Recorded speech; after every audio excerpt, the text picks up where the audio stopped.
Okay, first off, if anyone came to office hours, I apologize. It somehow I didn't put it in my calendar correct, so I totally skipped it. If you have questions, though, you can ask me during the break or after class, or shoot me an email. And it's in my calendar now, so it shouldn't be a problem again. I posted assignment 1 today, so you can take a look at it. It's due in 2 weeks. And let me just go through the assignment itself. So it'll be due 2 weeks, October 12th. You can submit it anytime by 8 p.m. You'll submit it online. So there's a system called EAS. It's linked to there. To log into that system, you need a account with engineering. So if you don't have that, you have to go to the help desk, which would be on the 7th floor of the EV building. But you should have it all by default if you're in engineering. But if you're in another department or something like that, then you may not have it.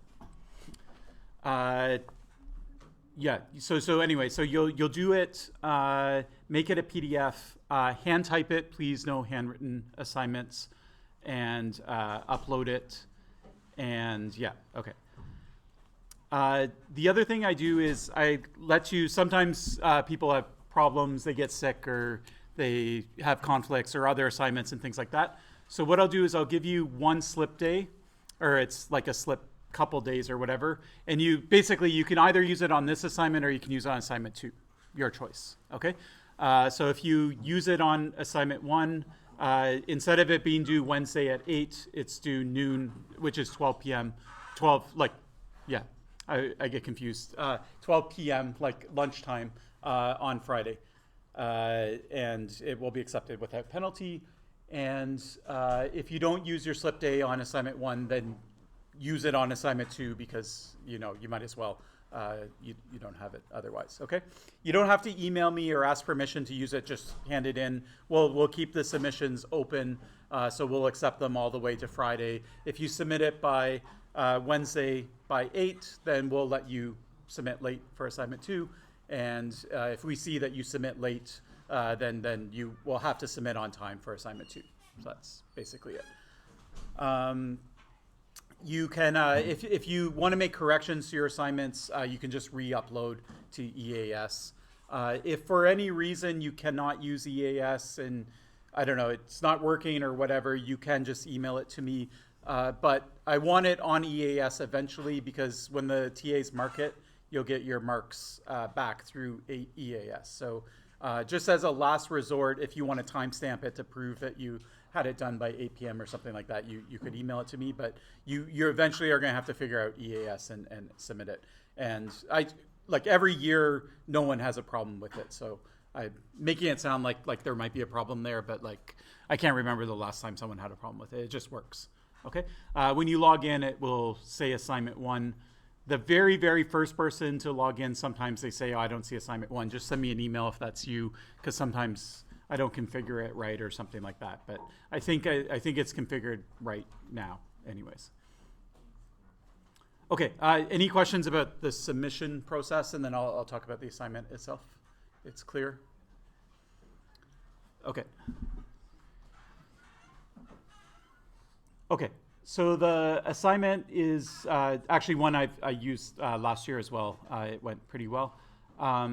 So the idea is that I want you to think about STRIDE and evaluation frameworks. That's all it's going to cover from the course up to now. And so what I want to do is I want to propose some alternatives for you to compare. So in class, we looked at passwords and different ways of doing passwords.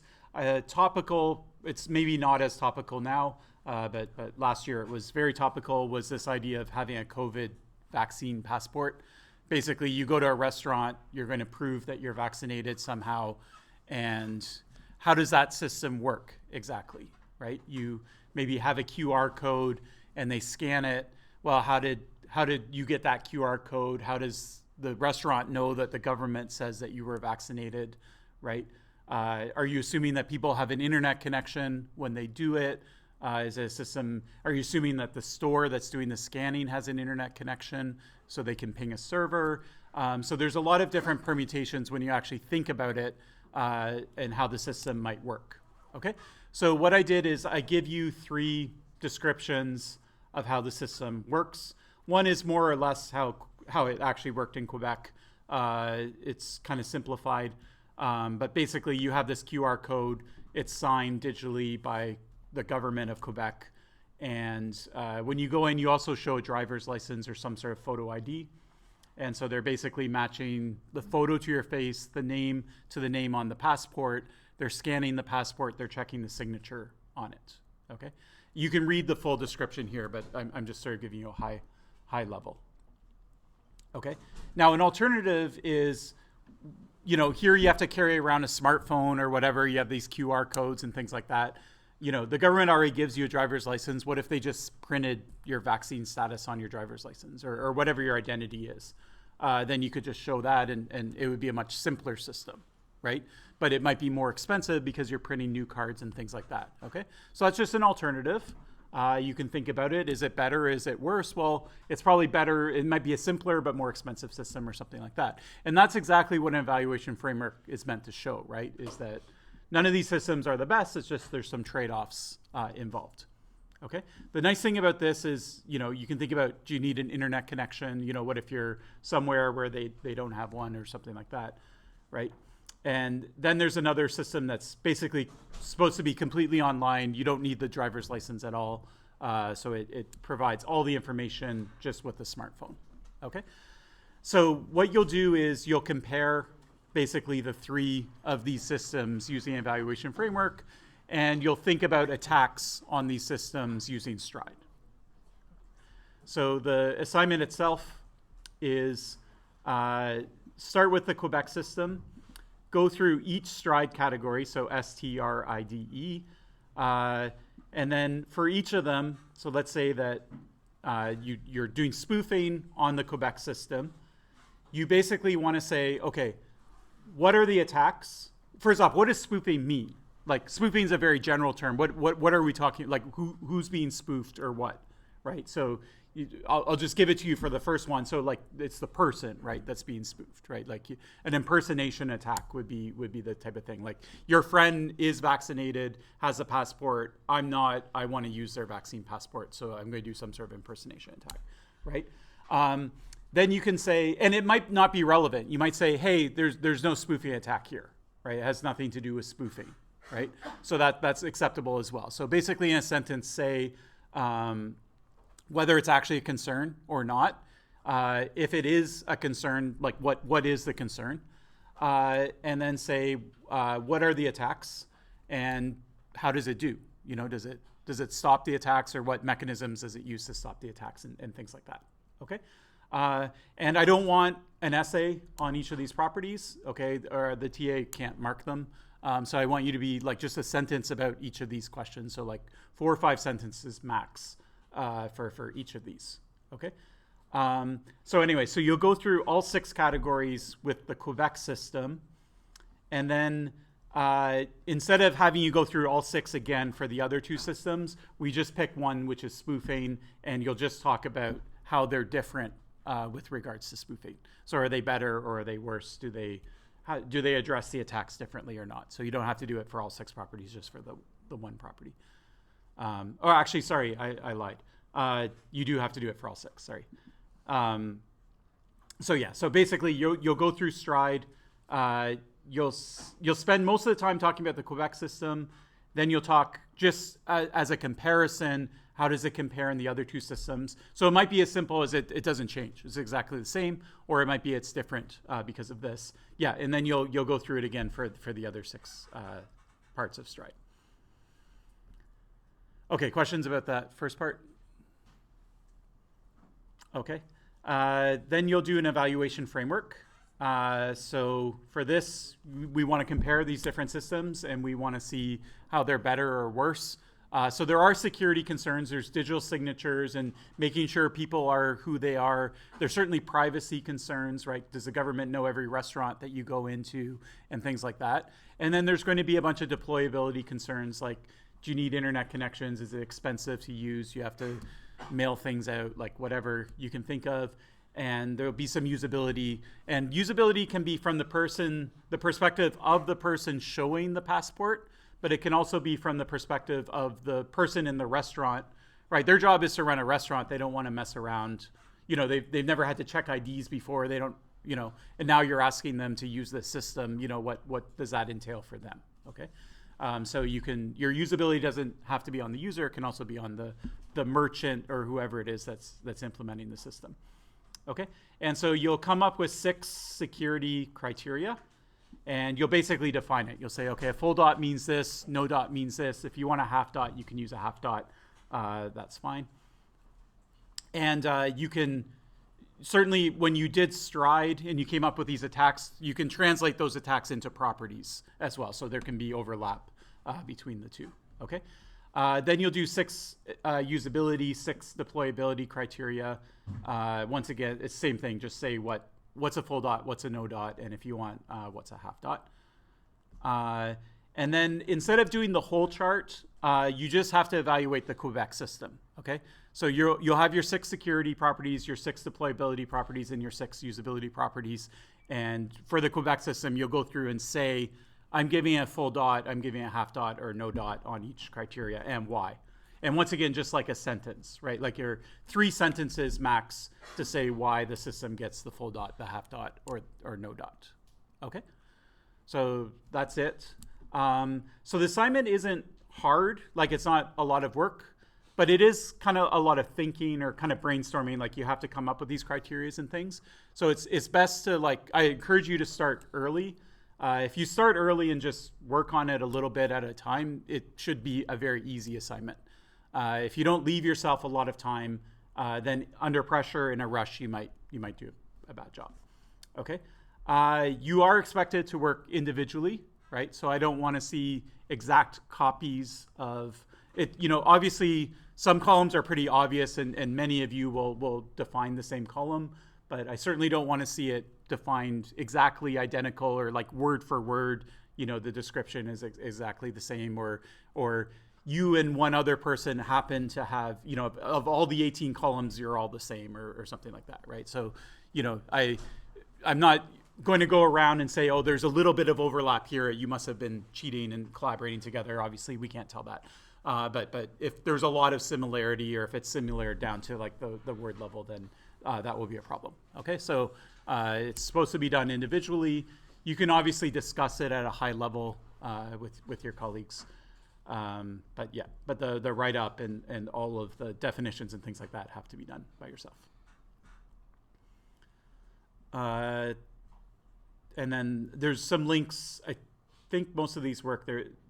I think one of them was broken. I didn't fix it. But anyway, there are other evaluation frameworks. So you can look at them. They're about things that have nothing to do with COVID vaccines. And so they will be of limited use, but you can at least see like what does it mean to define columns and what do they kind of look like, and maybe at a high level they might be useful to look at. In the PDF, it needs to be typed and in PDF format, and then otherwise I don't care what it looks like. And you don't have to draw out the chart either. You can just say property, I give it a full dot. Like you can just have a bullet list of like the dots that you give for each property. You don't have to draw it out in an actual chart form.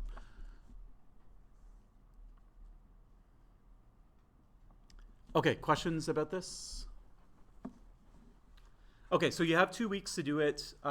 Next week, try at least by next week to read through it.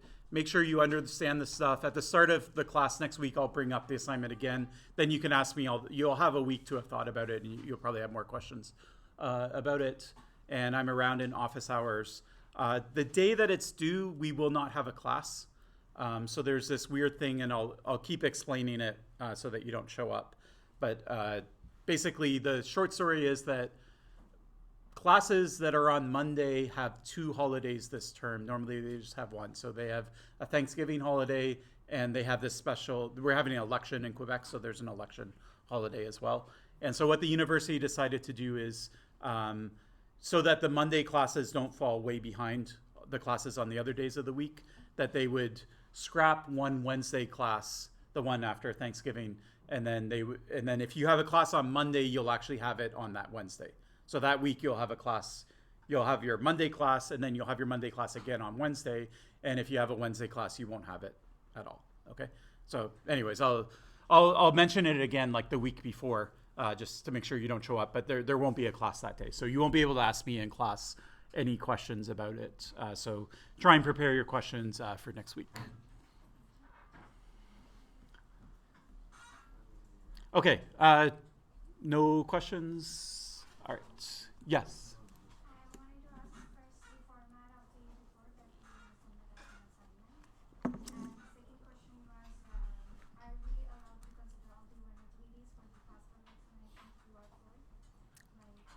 Okay. So format doesn't matter as long as it's PDF and not handwritten. It literally doesn't matter. If it's readable, that's fine. Yes, you can consider. So if you read things in the news or you heard about different vulnerabilities and things like that, you can definitely try and work them into your assignment. And anything that you're pulling from somewhere else, you just need to cite where you got it from. So you can just do it like, it doesn't have to be fancy. You can just put a footnote and say from Montreal Gazette or whatever.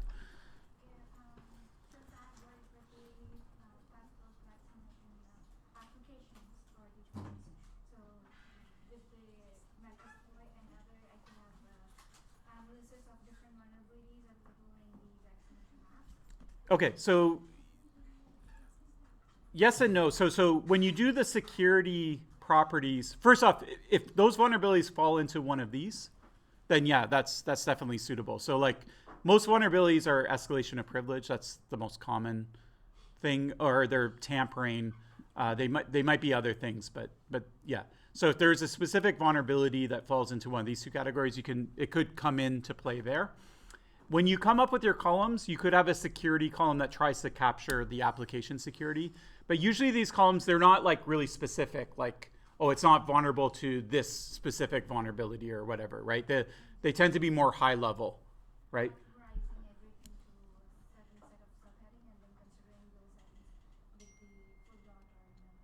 Yeah. So you'll generalize, like, to take the password, like password manager software, there could be software vulnerabilities, but we didn't really have a column for it. But we had a column for like, it's not vulnerable to internal observation. And that was meant to cover all kinds of malware, malicious operating system, or whatever. So same thing applies here. You can try and come up with an umbrella category that captures the fact that you're assuming there's secure software running. And if it's not secure, then something can go wrong. Yeah, and if there's different things that could go wrong, like maybe there's a privacy thing that could go wrong and there's a security thing that can go wrong, then you could even have more than one column. But keep it at that sort of higher level. Okay, other questions?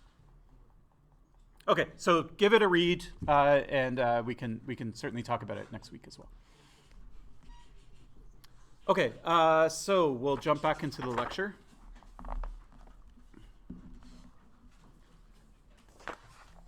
I'll also note that on the Moodle is the final attack tree.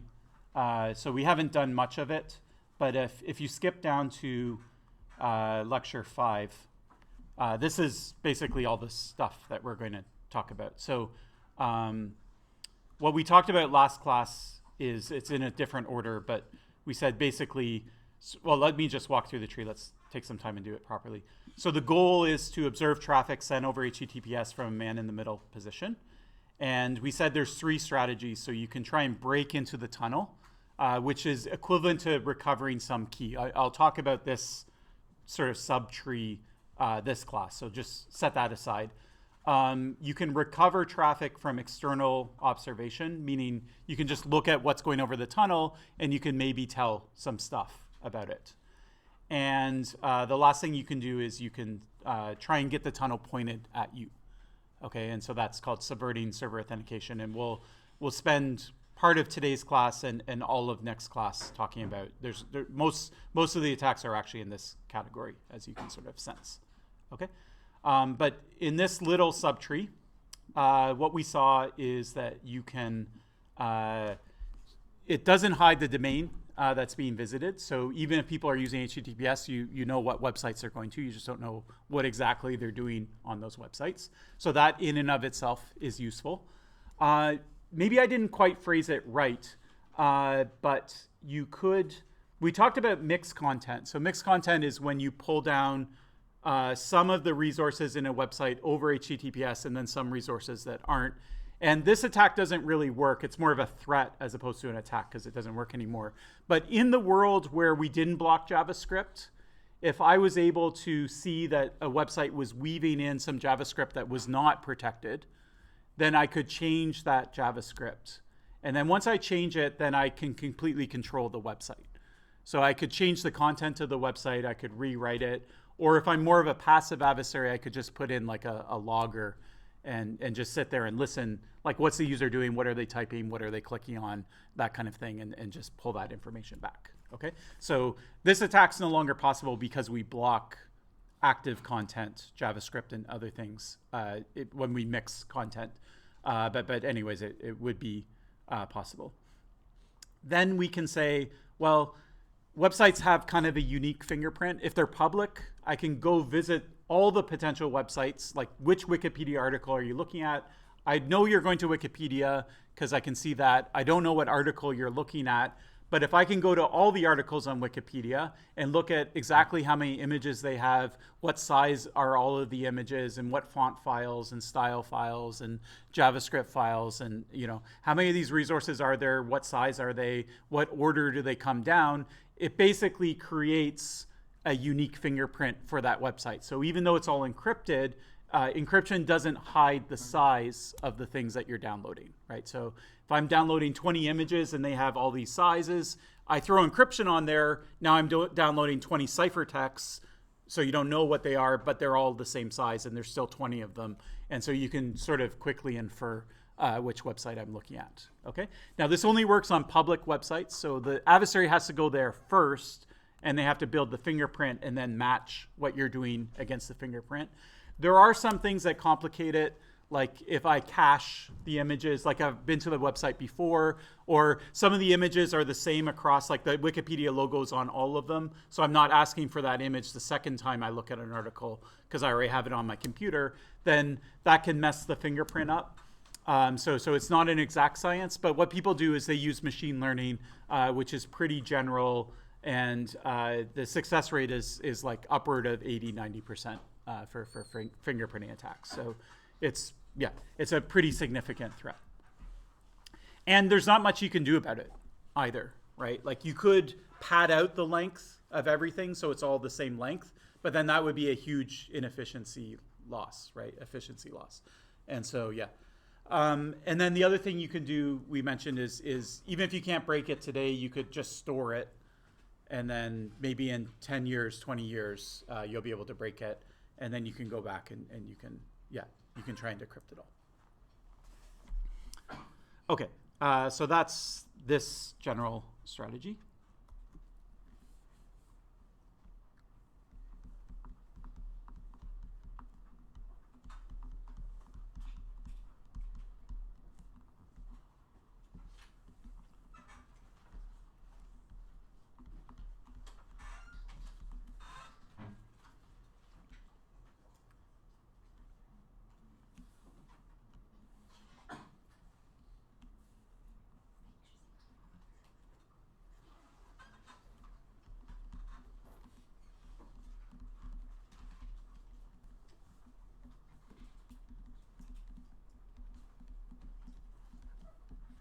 Okay, so that one's done.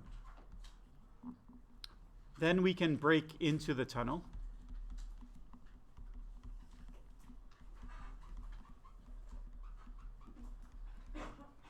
Okay, so this is what we'll start with next. And then a little later in class, we'll talk about basically getting the tunnel pointed at us.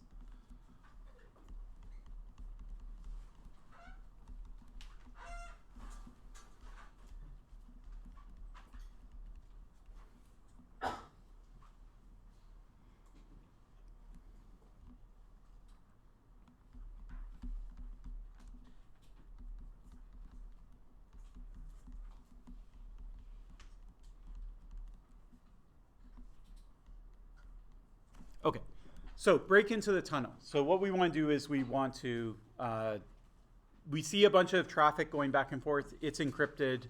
We want to break the encryption on that traffic. We want to be able to decrypt it. So what does that mean to break into the tunnel? The tunnel is sort of an analogy. So it's an analogy for cryptography.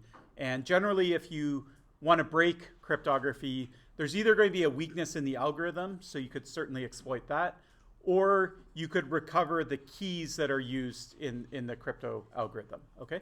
So what makes a tunnel, if Alice and Bob have a tunnel between them, what it really means is they have a secret key, and Alice knows it, and Bob knows it.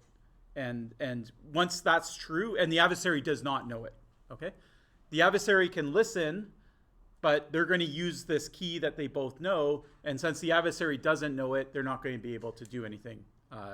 They can block traffic, but they can't decrypt it, or they can't modify it without it being detected, okay? So you're going to use these keys both to keep the information secret, and you're also going to use it to kind of sign the data as well, so that if there's any tampering with the data itself, it will be detected at both ends. Now, you'll take a course like 6110, you'll learn what those crypto algorithms are. You'll also learn the seemingly impossible result, but that is actually possible, which is, let's say Alice and Bob have never met before, right? And there's an adversary listening to all of their conversation. How can they possibly come up with a key where only Alice knows it and Bob knows it, right? Because if Alice is like, okay, I'm going to pick a key and then tell it to Bob, well, the adversary's in the middle, they'll hear, right? Or if Bob picks it, then the adversary will hear it when Bob tells it to Alice, right? So you need a way so that they can basically arrive at the same key. The adversary gets to hear every single message that goes back and forth, and yet the adversary isn't able to recover the same key that they're able to recover. Okay, so it should sound like that's not really possible. It was actually thought not to be possible for a long time. And then in like the late 70s, someone proposed a mechanism for achieving it. And then that's what launched this whole area of cryptography. And it was a really important result called key exchange, Diffie-Hellman. But anyways, you'll learn about that in 6110. I'm not going to cover it. All we need to know for the purposes of this course is that the tunnel is essentially a shared cryptographic key.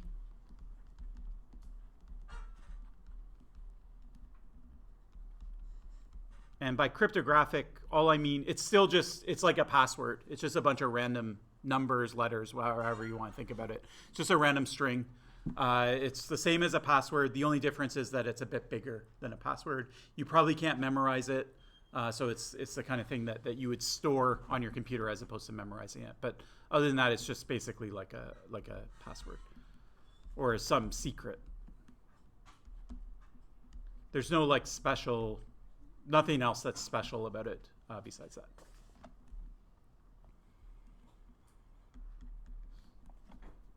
Okay, so if I want to break in the tunnel and the tunnel is this key, then either I got to steal the key or somehow I need to like break the crypto without the key. Those are my two options, right? So we can consider them both in turn. So option one is I steal the key.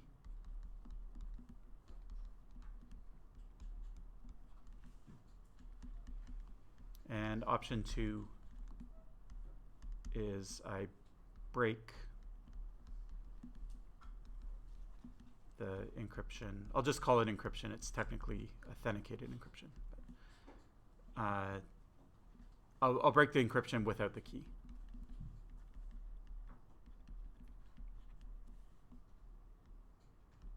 And often that's not possible. So modern cryptography is very strong.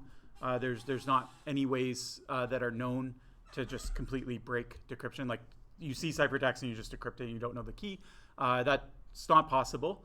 But what is possible is you could break encryption from 30 years ago. Okay, so that is possible. And the only problem is that a modern computer, a modern browser, and a modern website aren't going to use cryptography from 30 years ago. They're going to use current cryptography. So a roundabout way is, what if you could trick them into thinking they're both 30-year-old computers talking to each other? Then they might fall back on 30-year-old cryptography. Then you could actually try and attack it. So we call that a downgrade attack.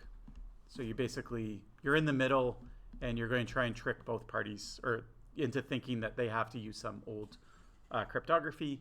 Then you might have a chance at breaking it. And there's other crypto too, where basically the problem here, it's not so much the crypto, it's the length of the key. So keys got longer and longer because one attack that always works is you can always just try and guess every key. Okay, and eventually if you hit the right one, you'll know it, and then you can decrypt everything. So what we do is we make the keys so large, they're just astronomically large, right? They're like, it would take more time than all the computers in the whole, for the lifetime of the universe, you know, computing constantly to do an exhaustive search. That's how big they are. But 30 years ago, they weren't as big as they were. Okay, so if you rewind the clock 30 years, you can find keys that are not as big. So that's the main problem. The other problem is that there could be a weakness in the cryptography itself. And generally, it doesn't manifest itself as like you just completely break the crypto. But what you might be able to do is if you see enough examples of the encryption of the same thing, you might be able to like say with 80% probability that a particular bit is a 1 as opposed to a 0. Okay, so we call this like biases or partial information. So I don't want you to think in your head of like I'm just completely decrypting it. But what I could do is I could get some partial information, or maybe I'd be able to decrypt 1 byte of a ciphertext, but I couldn't decrypt more. Somehow I would be able to like sort of, decrypt it partially. So we'll call this partial decryption.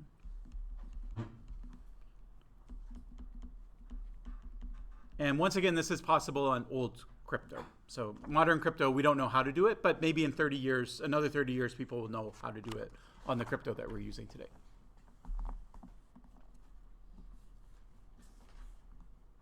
Okay, so let's start with key theft.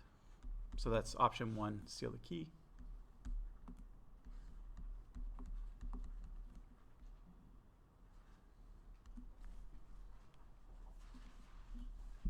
Okay, so I'll give you one example from the history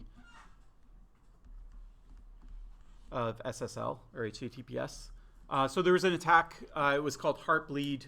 I didn't write down the year that it was. It would have been over 10 years ago. It was a pretty big deal when it happened, like mainstream, like you could watch CBC or something like that, or the New York Times, and they would be talking about this vulnerability. So it was widely known. It wasn't just a technical thing that people cared about because it actually impacted real world systems, and I'll talk a bit about that. So what it was is it was a software error. So it was in the libraries. So it was in the crypto.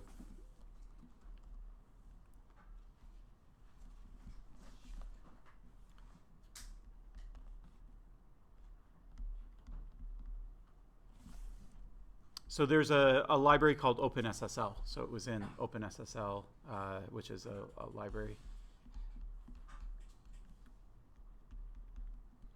And it was an error that was server side, not client side. Technically, it could have been client side, but anyways, most clients don't use OpenSSL. They use like Windows SSL, S-Tunnel, Secure Tunnel, or Apple's.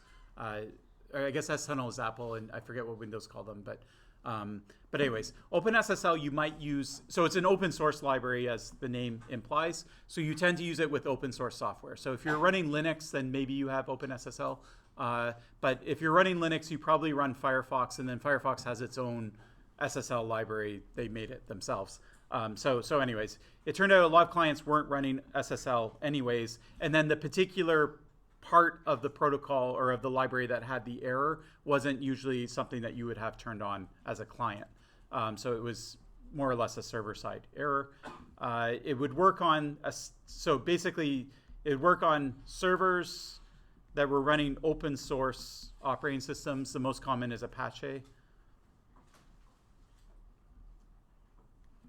And then the default is if you just fire up Apache, say, hey, I want a website and I want my website to support HTTPS, then it will say, okay, you need this OpenSSL module. So I think you don't even have to install it independently. You just turn it on. And then once you have OpenSSL running, there's a part of the OpenSSL library that implements a protocol called Heartbeat. And this is where the problem was.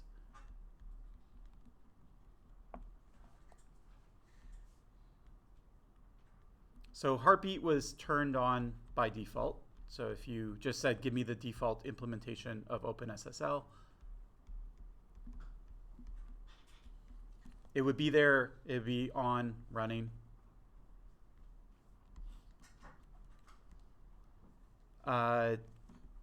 I had numbers, I can't remember them, but I think it's like 40 or 60% of the web runs on Apache, so it's a lot.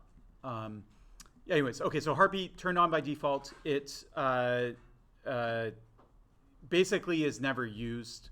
So it's not like people really knew what it was. They would, they wouldn't even know to turn it off. It was just this protocol that someone put in the very early days of OpenSSL, and then everyone kind of forgot about it. Okay, so it was never used, forgotten. Then someone went through the code and they noticed that there was a vulnerability with this, and all these servers had it turned on by default, and they were able to exploit it, and then it caused a big issue, as you'll see why it was particularly problematic. Okay, so this is the Heartbeat protocol, simplified. So you have some server. Okay, the server is running our stack of Apache, OpenSSL, and with the Heartbeat turned on. And what the Heartbeat does is it's kind of like a ping to the server, and just say, you can obviously ask the server, hey, are you there, by sending a literal ping, so that's fine. But if you want to know whether HTTPS is activated, then you don't just ask the server, can you talk TCP? You have to say, can you talk HTTPS? And so it's like a ping, but it's at the HTTPS level, as opposed to at the network level. So it's like a ping for OpenSSL, and basically if it pings back at you, then you know that the server has OpenSSL and it's enabled. Okay, that's the idea of it. Okay, and so the way they implemented it, I don't know why, maybe for debugging reasons, you think it could be a simple like hi, and then it says hi back. Okay. But instead, they decided to implement it like this. So you could send a bunch of bytes, arbitrary bytes to it.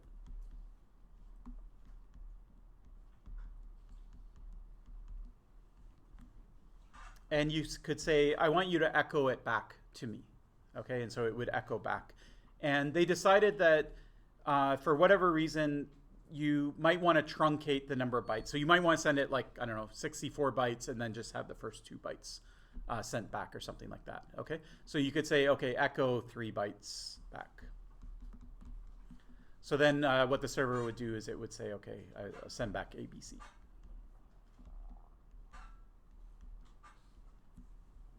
And I guess these aren't bytes, they're hex characters or whatever. But yeah, echo 3 characters.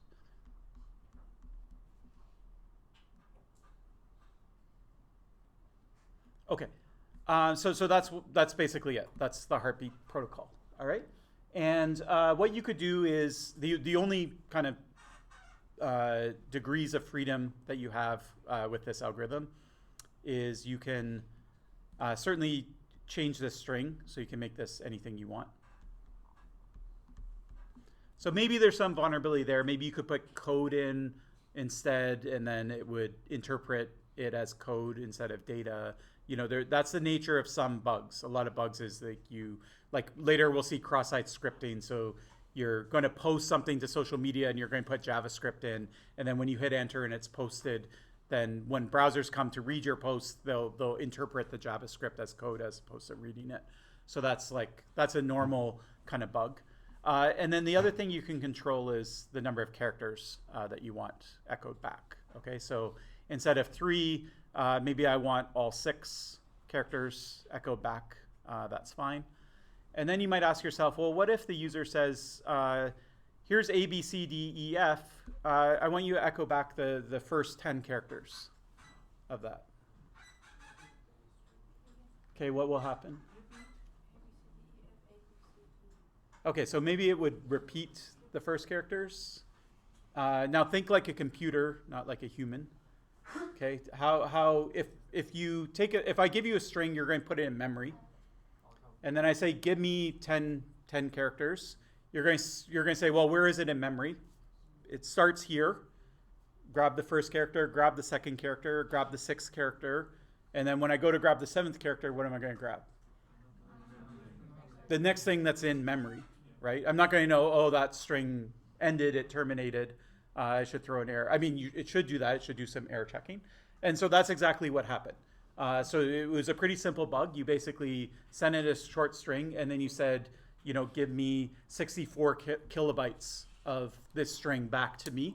And it would just spit out everything else that was in memory at that same location that it stored the string.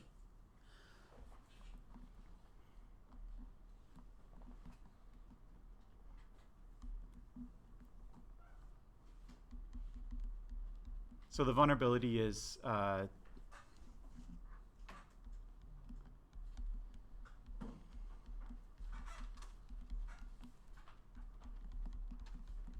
you could recover up to 64 KB of what was sitting in memory, memory meaning RAM, so the active memory of the server.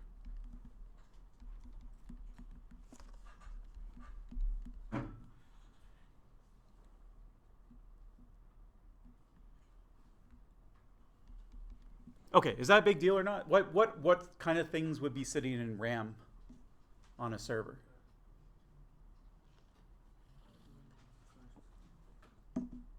So if it's sitting in RAM, it's something that the server needs to remember at least for a short period of time, right?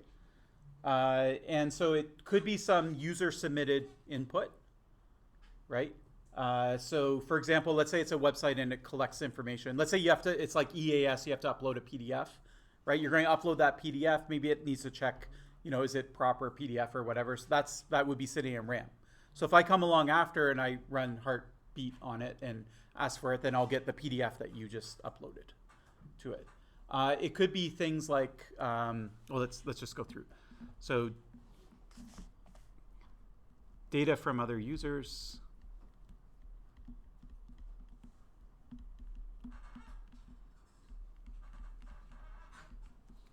What if I just logged in? It would have had to take my password, put it in RAM, go to the password table, right, and find my username in the password table, hash the password or whatever, and do a match. So it would pull the hash in from the password table. It would do the hashing in RAM, and then it would do that comparison. Okay, so my password pre-hash would be sitting in RAM.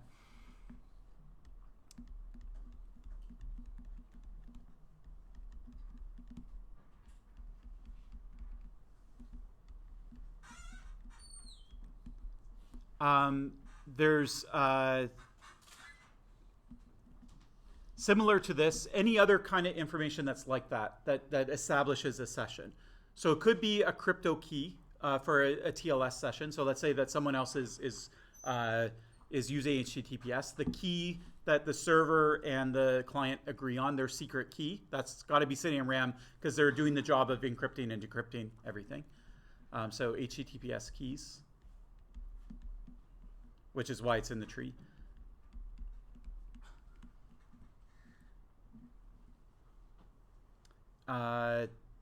Cookies as well, so that's kind of like passwords. Once you authenticate once, you switch from a password system to a cookie-based system. We'll talk about that later. But stealing cookies is kind of like stealing someone's password. You can hijack their session.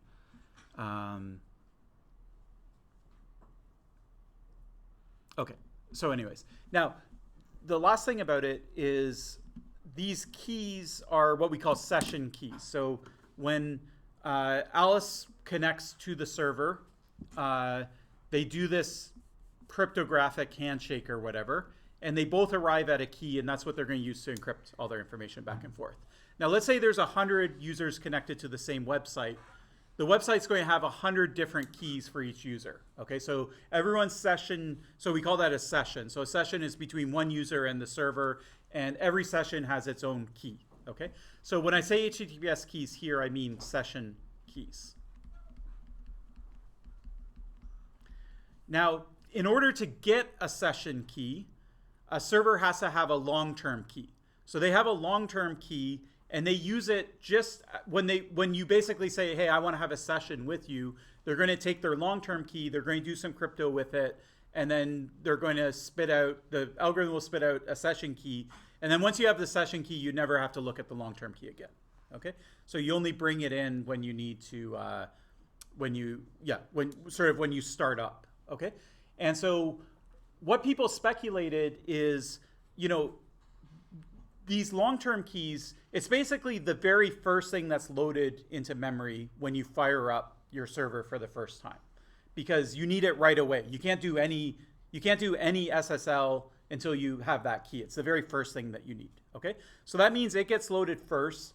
Then users start connecting and data goes back and forth and blah blah blah blah, and then you sort of drift further and further away from that key in memory. Okay, so by the time you're attacked, you're like so far away from that key that no one's going to be able to recover that key using this attack, because this gives you like the 64 bytes of the most recent data. Okay, and this key was like the very first thing that got loaded in.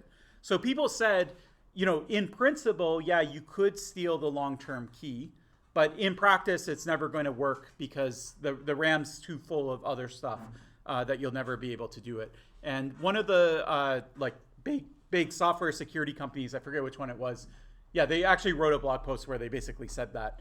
And so people took it as a challenge. So they said, okay, is it really true that we can't recover this key?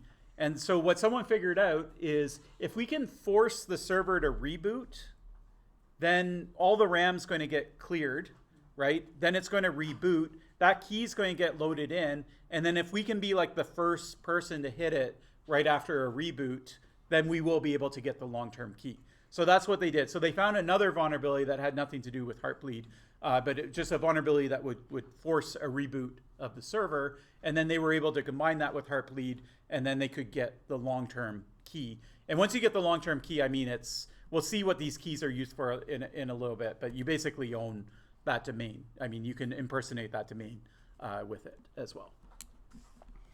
So you can even steal the long-term key. So this is the identity of website in something called a certificate. You don't know what that is yet. We'll spend time on it later, but just if you're reading back through these notes after the end of today's lecture and next week's lecture, then you'll know what this means. So you can even steal the long-term key, right, if you're fast enough, fast after reboot. So if you can trigger a reboot, then you have a good chance of doing this.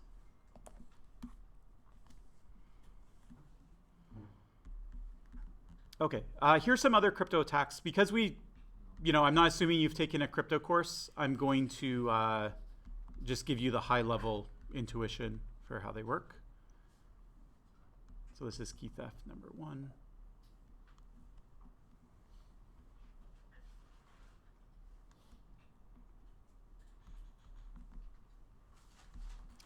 Okay, another thing about cryptographic keys is you have to use them.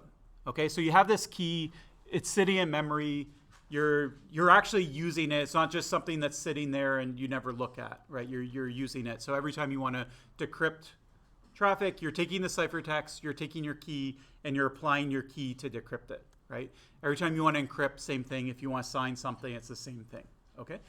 Now, the key itself, think of it as a binary key. So there's a bunch of zeros and ones, right?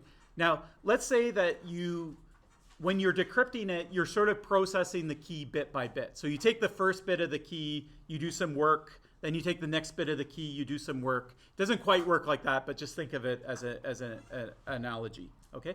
Now further, think about if the next bit of the key is a 1, am I doing the exact same thing than if it's a 0, right? So for example, let's say I want to take that bit and I want to multiply a number by it.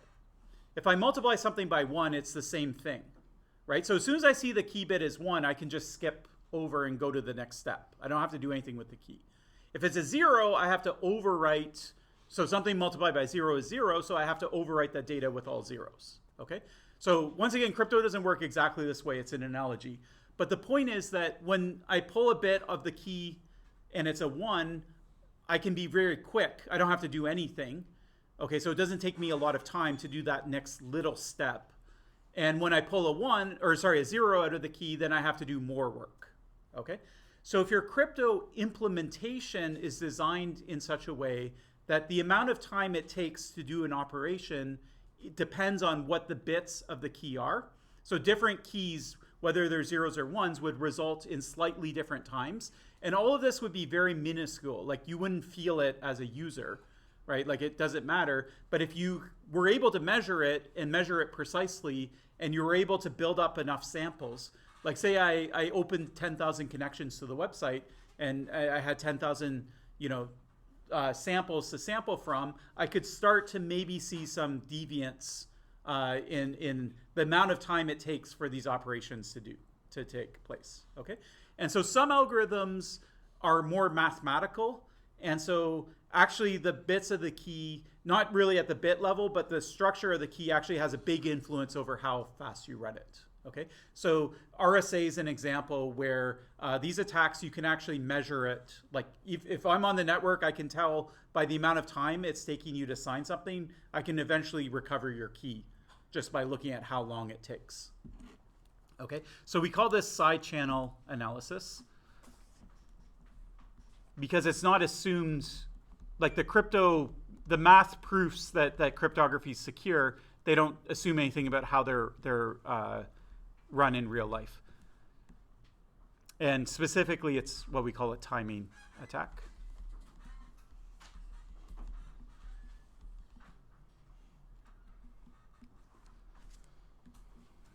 And so on old versions of RSA, specifically, RSA is no longer supported, or not as an encryption algorithm, it is as a signature. But anyways, this whole attack just doesn't work anymore in TLS 1.3, but it worked in older versions of, I should say early versions of SSL that using RSA.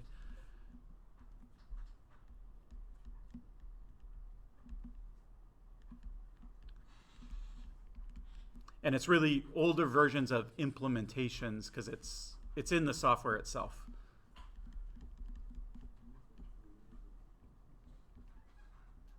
It's not, the problem isn't in SSL itself, it's in how you implement it. So now what we do to counter it is when we implement crypto, we're very, very careful so that everything is what we call constant time. So anytime I do an operation, I make sure that it doesn't matter what the key bits are. Even if it's quicker, like say, I'm going to overwrite it with 0, and I see it's a 1, so I don't have to change it. I'll overwrite it with a copy of itself just so that it takes the exact same amount of time as overwriting it with 0. So I'll do wasted work that I wouldn't have to do in order to make it so that it doesn't depend on the key. It's always going to perform in the exact same amount of time. Okay, so we call that constant time.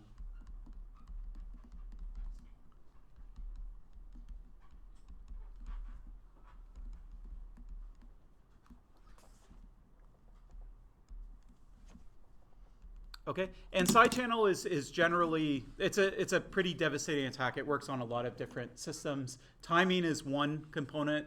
You don't have to use timing. So this has nothing to do with SSL, but some other examples would be, so there in the early days of ATMs, what you could do is if you could access where the ATM was plugged into the wall, you could put like a voltmeter there.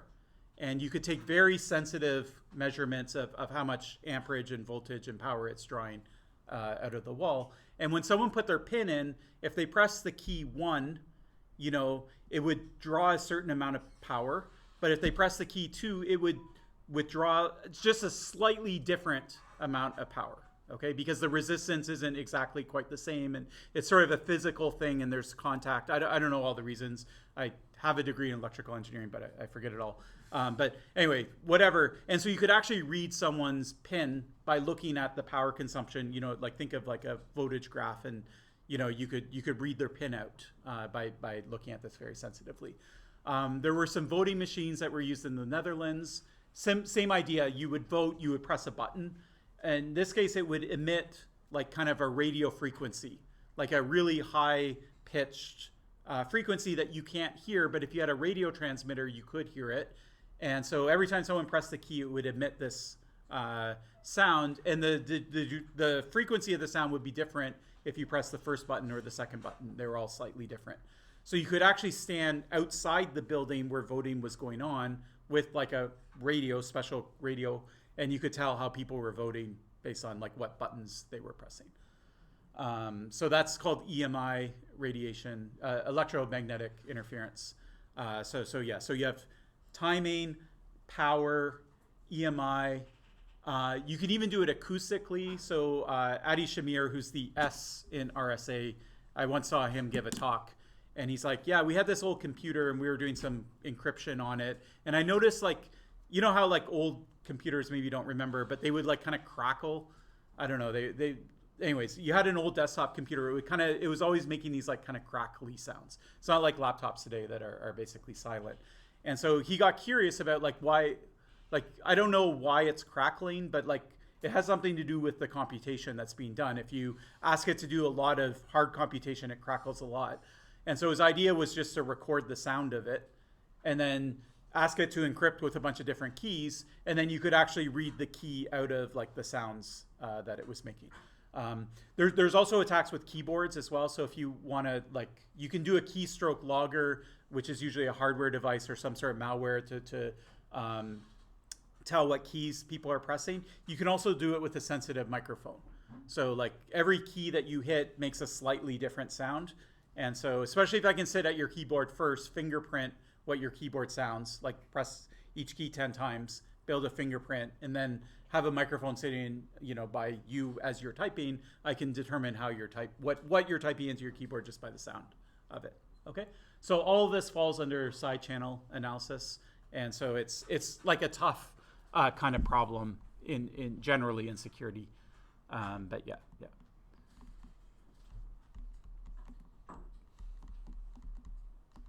So I'll just put this in the notes, although it doesn't have anything to do with HTTPS specifically. So more generally, you have power,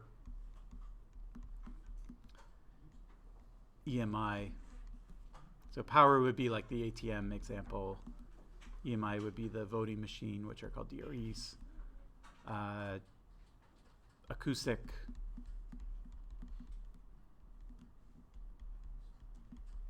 Crypto key strokes. There's other things too, like phones have very sensitive gyroscopes in them, so that like basically if I turn my phone like this, like the whole screen turns.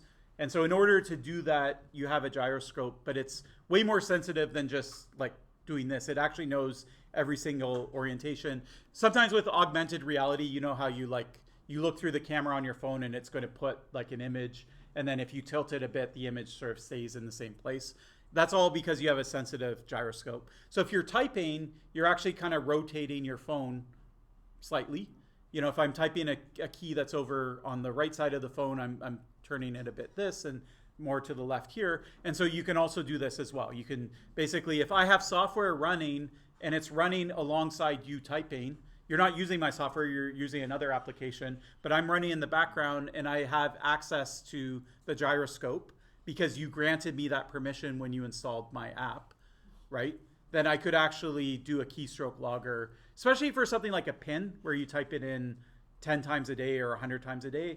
That, like, maybe an email or something like that, it might not work so great, but something like a PIN where you do it repetitively, or a password that you use a lot, I could read it off. So anyways, these side channel attacks, they're kind of everywhere.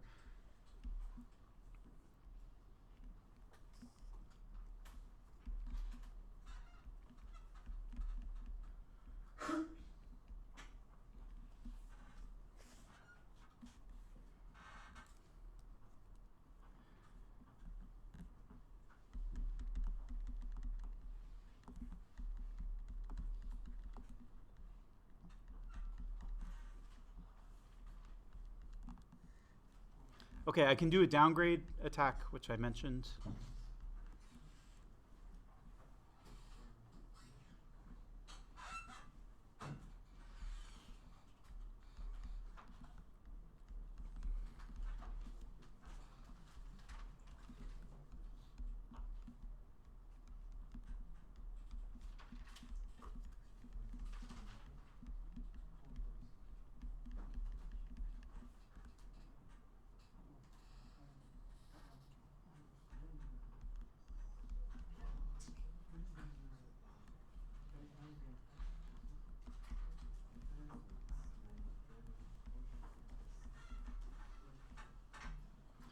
Okay, so let's say that a new version of TLS comes out a couple years ago. TLS 1.3 came out.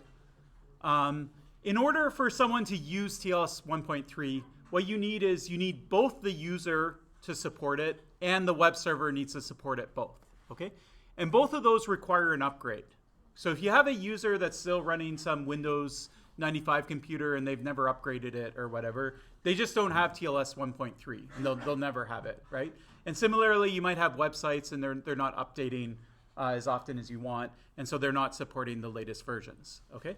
And so sometimes you're in the situation where the server's current, but the user isn't, or vice versa. The user has the newest browser, but the server is old, okay? So in these cases, you usually want backwards compatibility. And so what all versions of SSL give you is they give you a negotiation at the start where you can negotiate what version of TLS you're going to use, and then you can also negotiate things like what cipher suites you're going to use and things like that. So there's a lot of aspects of SSL that are negotiable. And some older versions didn't protect against an adversary who would basically modify the messages during that negotiation. So you might show up and say, hey, I support TLS 1.3, and the adversary will change your message to, I only support SSL 3.0. Then the server will say, oh, I support SSL 3.0, fine, and then you end up doing SSL 3.0. But you never caught the fact that the adversary was in the middle forcing that downgrade. So that's what a downgrade attack is. Usually it's not as simple as that. Often it's not at the protocol level at all. It's exploiting something in the software. So somehow in the software you're able to downgrade it. But yeah, that's the concept of a downgrade. So there's a bunch of attacks. They have crazy names. So like there's one called Freak that uses this. If you want to do a project or something like that, you can look at these attacks in more detail. So what's the worst thing that you could do? Let's say you could downgrade to whatever, like what's the basement of what SSL would look like? So if you downgrade all the way to SSL 2.0 or 3.0, then the protocol is still pretty secure. First off, you gain the ability to actually downgrade. So those protocols at the protocol level, you can downgrade them. But let's say that you for some software vulnerability reason, you were able to downgrade them anyway. So you don't have to exploit that aspect. The next thing you get to do is choose the cipher suite. Okay? And so things that are available are digital signature schemes that are 512 bits, RSA 512. And you can break that in a couple hours, couple $100 of Amazon Elastic Cloud computing. Okay? The block ciphers themselves are 40 bits. That was the lowest. The reason it was so low, it's actually sort of an interesting story. So the U.S. government, the internet was largely born in the U.S. Okay, there was a lot of U.S. companies like IBM and other companies that were involved in the early days of the internet. They were involved in a lot of the standardizations. They were involved in Apache. They were involved in OpenSSL. And a lot of the crypto also came out of the U.S., the standards. So TLS was standardized largely by IBM. They were like one of the biggest companies working on it. Okay. Now the U.S. had certain laws that were in place, and so since these companies were working under U.S. law, they decided, okay, we're going to build two versions of TLS, basically one that is legal under U.S. laws and one that's legal for the rest of the world. Now, what's the difference between the U.S. law and the rest of the world? Well, in the U.S., encryption was considered a weapon. Okay, it was something that was used by intelligence agencies and for espionage, or by armies for like secure communications and things like that. So the U.S. didn't want American encryption schemes, for other countries around the world to have access to them. So they actually outlawed them. So you couldn't implement crypto and then sell it to someone in Canada. Because then you would be exporting the crypto. There are ways of doing it, but it would require regulation and things like that. It would be like selling a hand grenade to someone in Canada. It would be considered the same.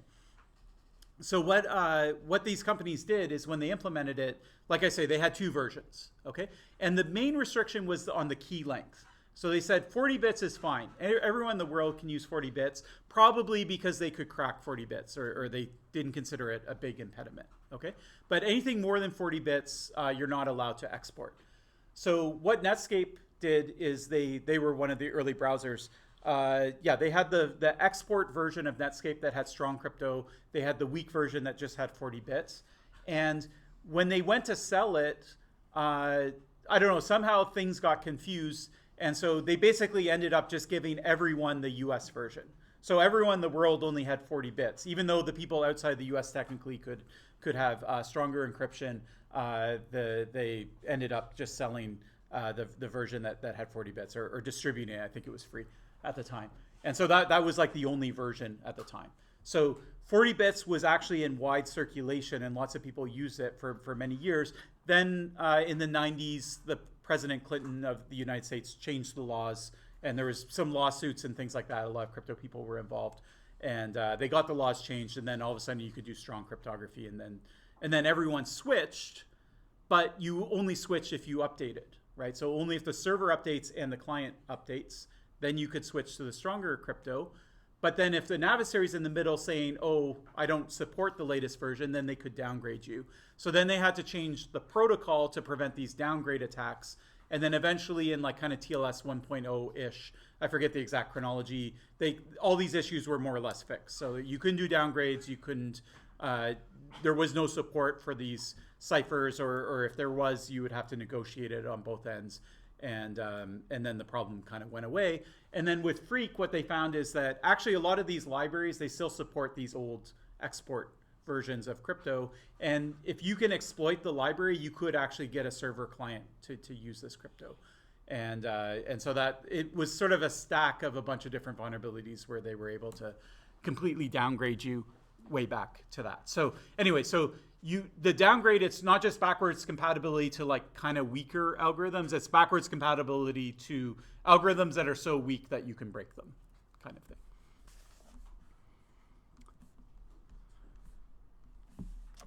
Okay, so the last thing I'll mention is you can recover plain text, usually partially.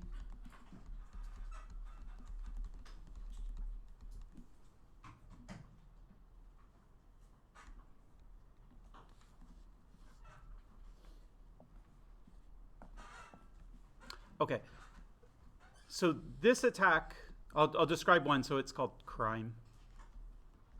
They all have like 5-letter, capital letter words.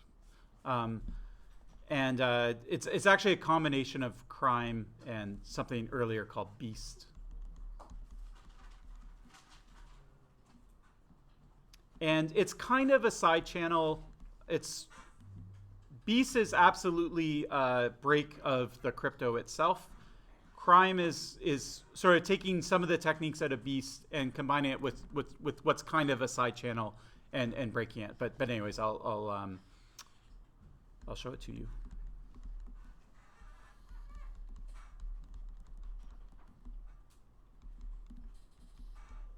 Once again, this is the sort of high-level intuition of the attack. And I also want to impart that these attacks are very sophisticated. It's not as simple as just, oh, you change a message like I support 1.3 to I support SSL 3.0. They're never that simple. But this attack's kind of fun, so I'll explain it. Okay, so you have Alice, whatever. She's here. You have your server.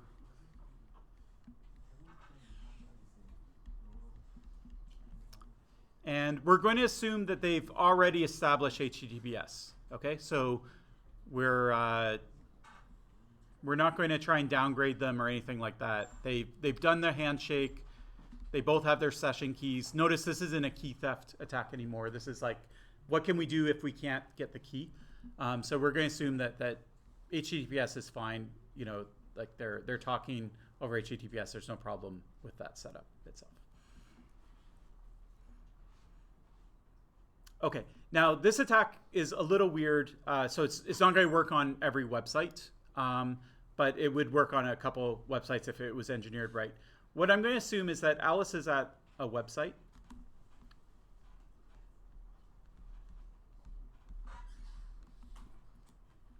The server here is for that website.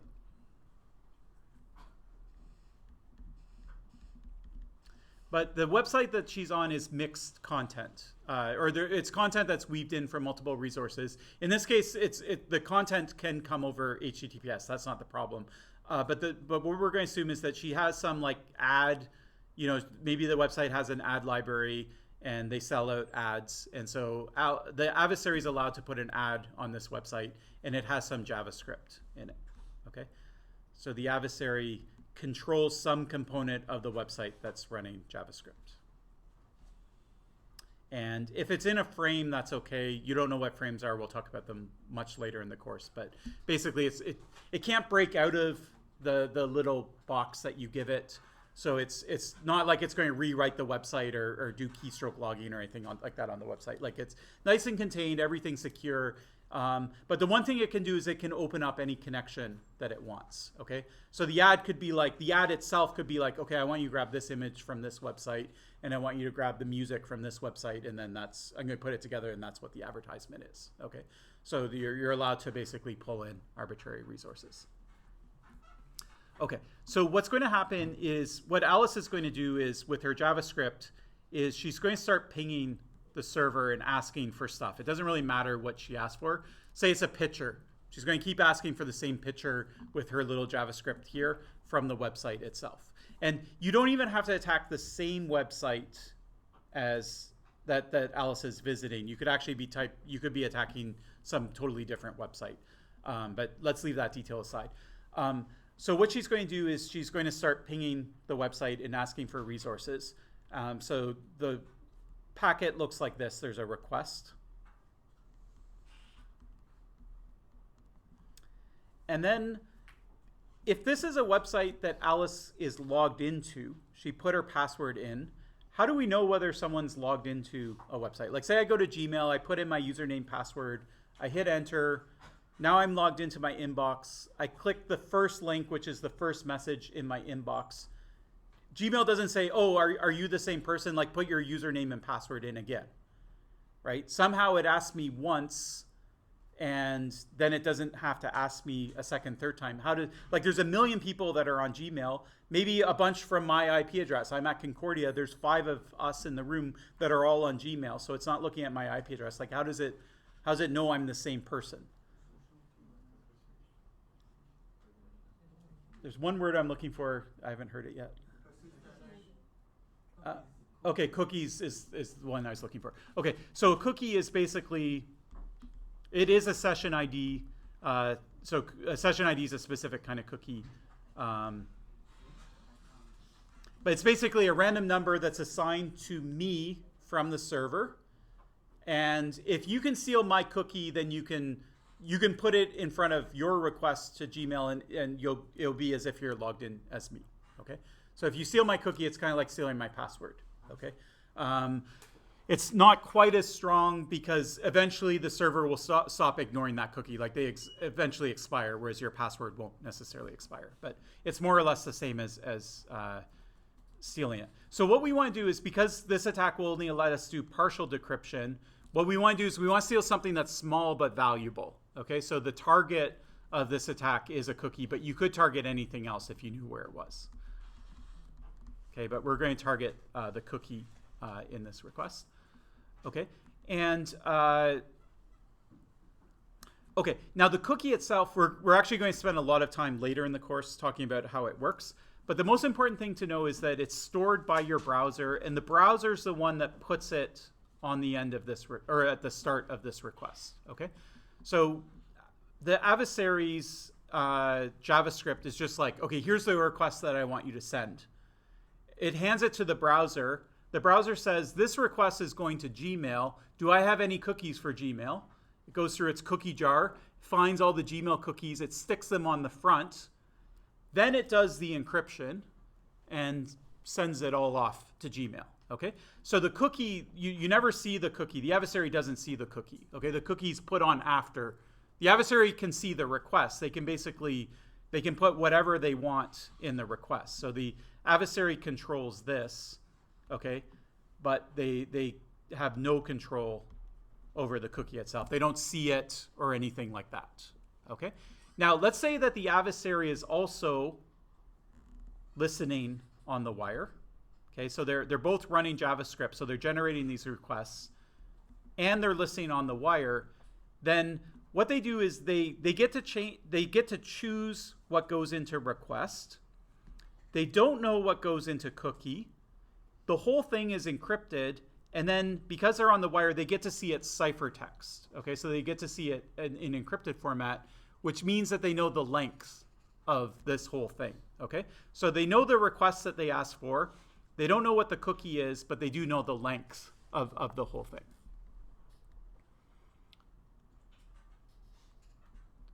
So the adversary, they know there's a cookie sitting there. They just don't know what the value is. They do know the request. They get to choose the request. And then because they're listening on the wire and because encryption preserves lengths, they get to know the length of this whole thing when it's reconstructed. Okay. Now there's a lot more. There's all sorts of headers and stuff like that. But this is, overly simplified. But the principle is going to work even with all the extra junk that's going on. Okay. So and the adversary can generate as many of these things as they want. Okay. So they can generate 50, 100, 10,000 of these. Maybe the website eventually thinks that they're spamming them and disconnects them or something like that. But they can basically generate, a whole bunch of these.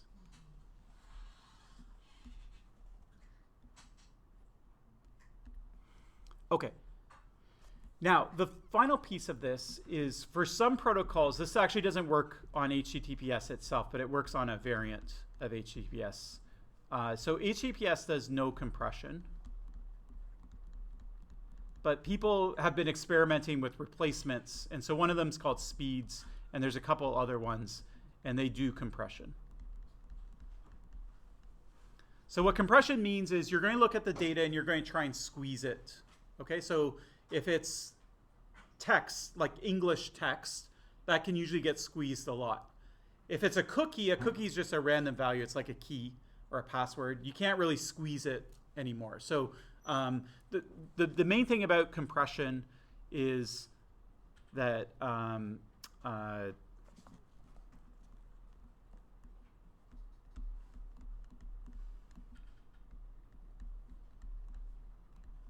random messages don't compress well. And repeated messages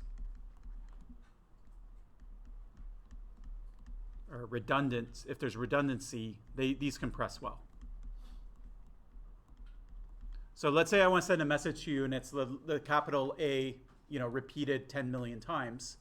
Instead of sending it to you as a big long string, I'll just say, take the capital A, repeat it 10,000 times. And that's a much smaller instruction that would let you reconstruct that string than the actual string itself. Okay, so that's the idea of compression.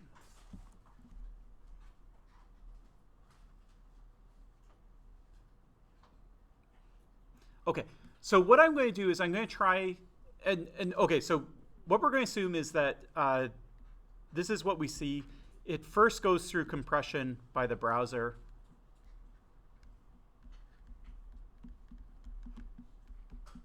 And then it goes through encryption.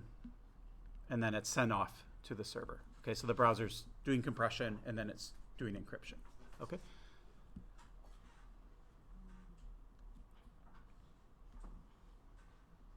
So what I'm going to do in my request is I'm going to put some characters into my request. Let's say I put A. And I don't know what this is, but I get to see the length of this after it's compressed. Okay? Now, imagine that A is exactly part of my cookie. Okay? So I don't know what the cookie is. Okay? That was something that I can't see. Okay? But imagine that the cookie just happened to contain A somewhere in the cookie. Would this compress well, or would it compress not so well? It would compress well, okay? And could I see that it compresses well? Can I tell the difference between something that does compress well and something that doesn't? Yes, because why? Because of the length. Okay, so I see the length, so I know how well it's compressing. Okay, if I know how well it's compressing, then I could have a good guess that AAA is in it. Okay, so what I'm going to do is I'm going to do kind of like exhaustive search here, just for pieces of the cookie, not even the whole cookie, because the cookie's pretty long. And then I'm going to ask myself, does it compress well? And in order to do that, I'm going to use the length. And if the answer is yes, then I'll consider it a match. And if it doesn't compress well, then I'll say it's not a match.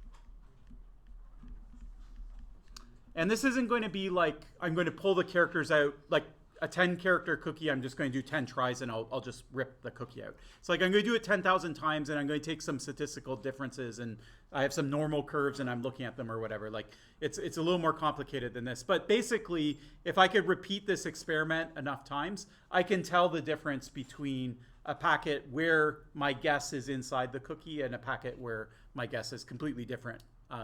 That's what's in the cookie. Okay, and eventually they showed in the paper you can pull the cookie out, usually byte by byte, and then there's some other attacks where you can kind of position where the cookie is in order to like have it fall. Anyways, it's sort of complicated to explain, but yeah. So this is basically the intuition for this type of attack. There's other attacks that are similar. So there's one called Beast. Instead of compression, it does the same thing. So you're trying to test cookies bit by bit, but it doesn't use compression. It's actually been a while. What does it use?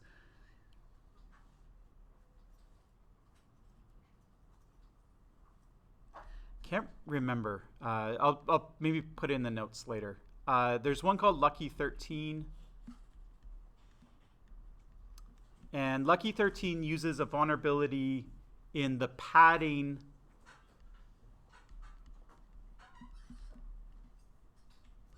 of AES. So anyway, there's this MAC and encrypting thing, and depending on how it's padded, you either get one extra block or you don't, and then that tells you something about the contents of it.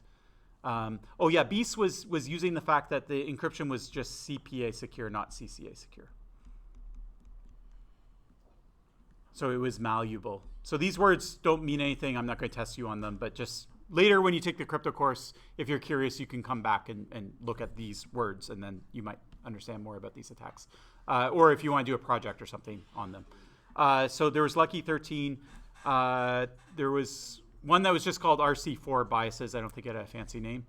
But there's a ciphertext called RC4. And for some weird reason, the way it works, if you look at like what's around the 18th bit into the ciphertext, for some reason, the ciphertext, if it's 0 or 1, it gives you some information about whether the plaintext is 0 or 1. Usually, if the ciphertext is 0 or 1 at a particular place, it's 50-50 whether the plaintext is 0 or 1. It shouldn't tell you anything. But for some reason, it wasn't quite 50-50. It was more like 55-45. And so it had this slight bias. And again, if you could see 10,000 encryptions of the exact same message, and then you could measure whether it was more likely a 0 or more likely a 1 in this one position, then you could guess at what the plaintext is. And then you could, if you could slide the cookie around into that one, it was basically that only position. It wasn't quite, there was a few positions, but once RC4 kind of gets going, then it provides good encryption. It's just, when you start it up, it takes a while to spit out good randomness. It's really complicated, but anyways, that's the basic idea. And then there was one called Poodle as well, I don't remember what the nature of it was. But anyways, they're all like kind of similar. You exploit weaknesses in the crypto and you're able to learn small pieces of information, which is enough to like suck a cookie out. You're not going to decrypt everything, but you could, if you're able to replicate the encryption of the same thing many thousands of times, then, and you have sensitive timing or packet length information, things like that, you can get small values like cookies. Okay.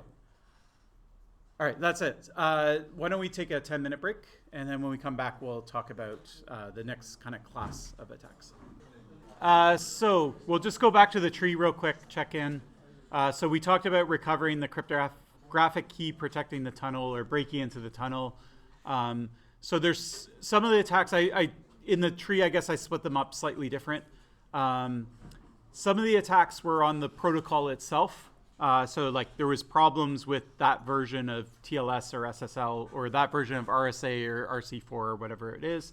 In some cases, it was on how they were implemented. So in theory, the crypto's fine. If you read a textbook, there's no textbook problem with it. It's when you turn it into code, then you introduce timing mistakes or things like heartbleed or like vulnerabilities and things like that, okay?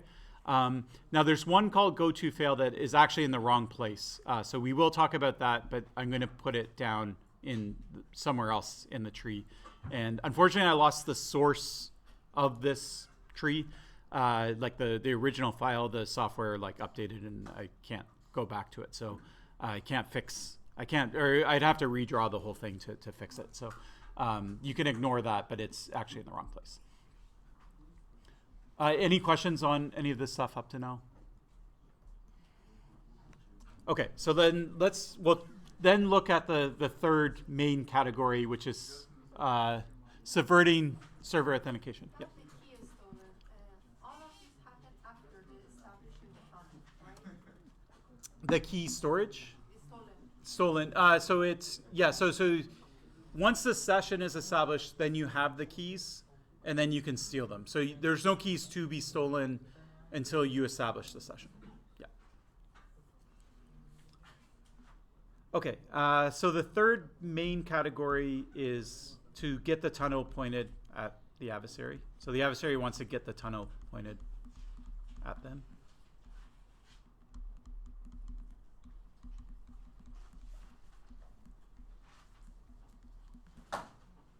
And the fancier way of saying is you're going to subvert what's called server authentication. So server authentication means I know who you are. Server authentication means I know who the server is. I'm authenticating the server. And then subverting it means I'm attacking it or I'm bypassing it or something like that.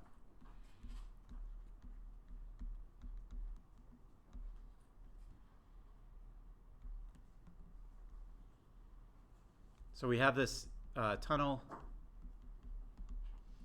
It's from the user Alice. It ends somewhere.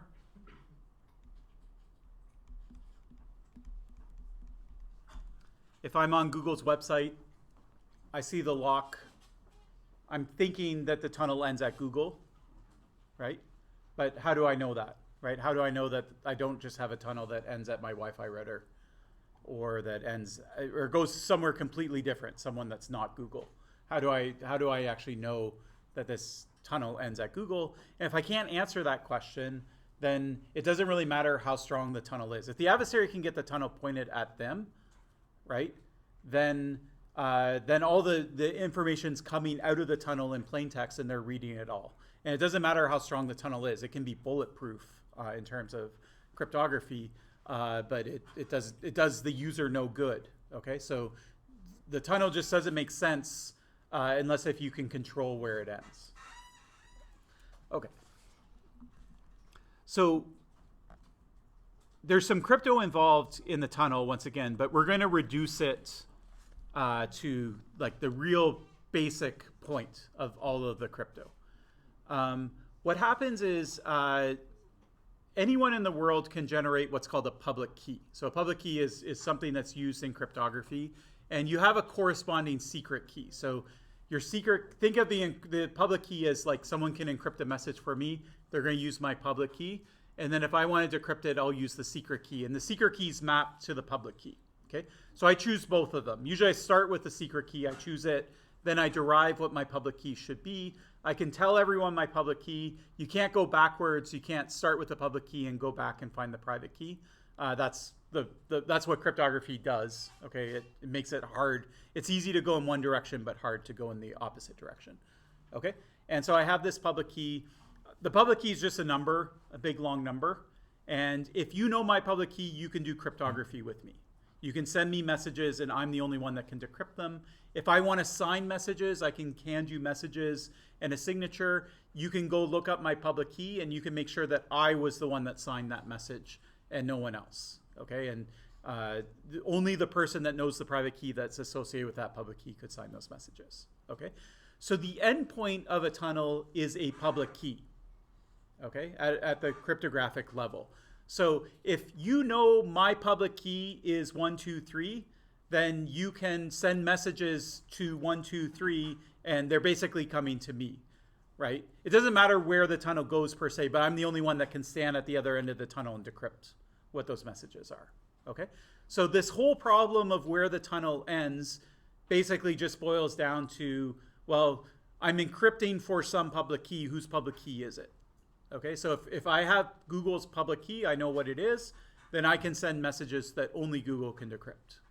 So it's like having a tunnel that only goes to Google, and it doesn't matter where else it goes, it just no one else can do anything about it.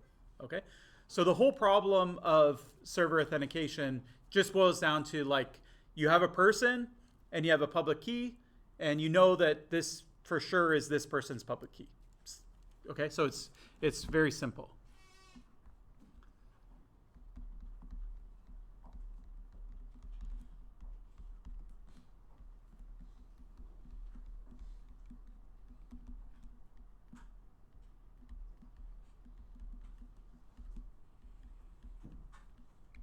So it's what's called a public key.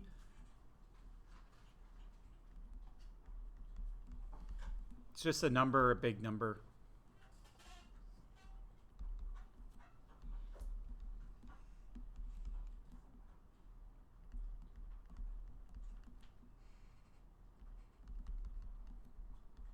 So it's used with a private key for encryption and signatures.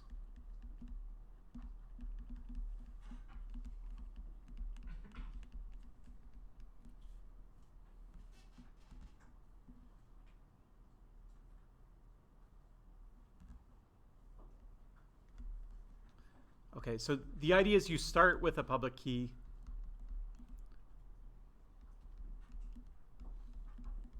So I get the server's public key.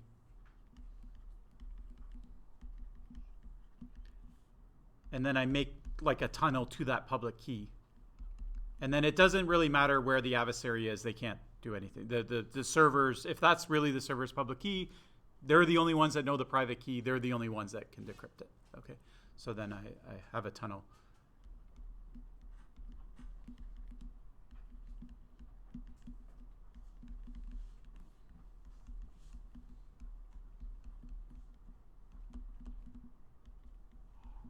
So only the server can end the tunnel.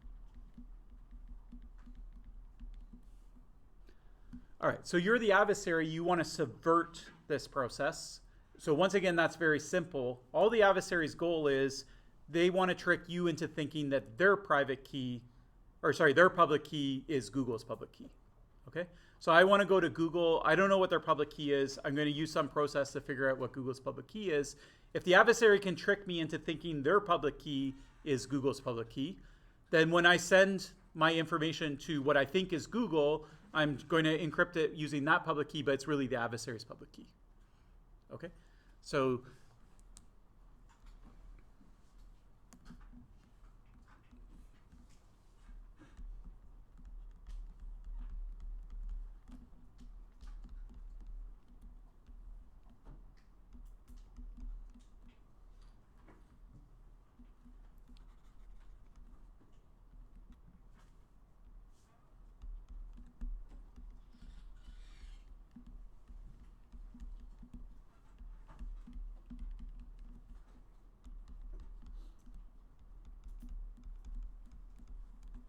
So if we had a big phone number and you had every website on the internet and you had every public key beside it, then this wouldn't be a problem at all. Okay? Unfortunately, we don't have that big phone book, and there's reasons why it's hard to build that you'll come to understand. So anyway, so yeah, that's the problem here. All right, so let's think about this question. So I'm going to concordia.ca. And the lock appears So that means I have a secure tunnel, which means somehow I know Concordia's public key. How do I know Concordia's public key? Okay, so the word coming out of a bunch of people's mouths is certificates. And so let's start there.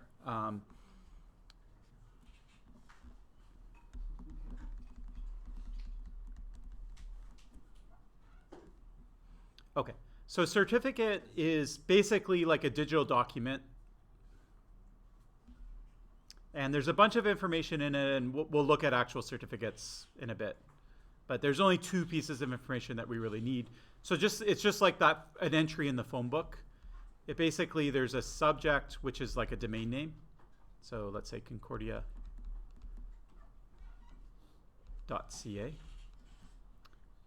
And then there's its key. It's a public key, so everyone can know it.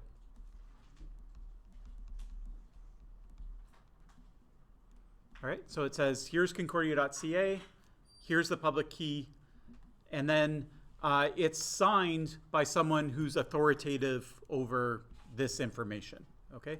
So we call them certificate authorities. So there's a signature from a certificate authority. I'll abbreviate to CA, and then I'll just spell it out beside it.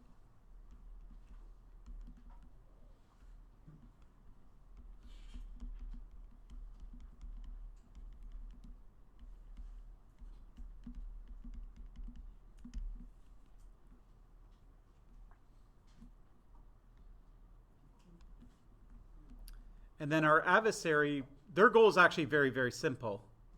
Their goal is basically to go inside this certificate and replace the number that's sitting there with their own key. Okay, if they can get their own key in there instead, right,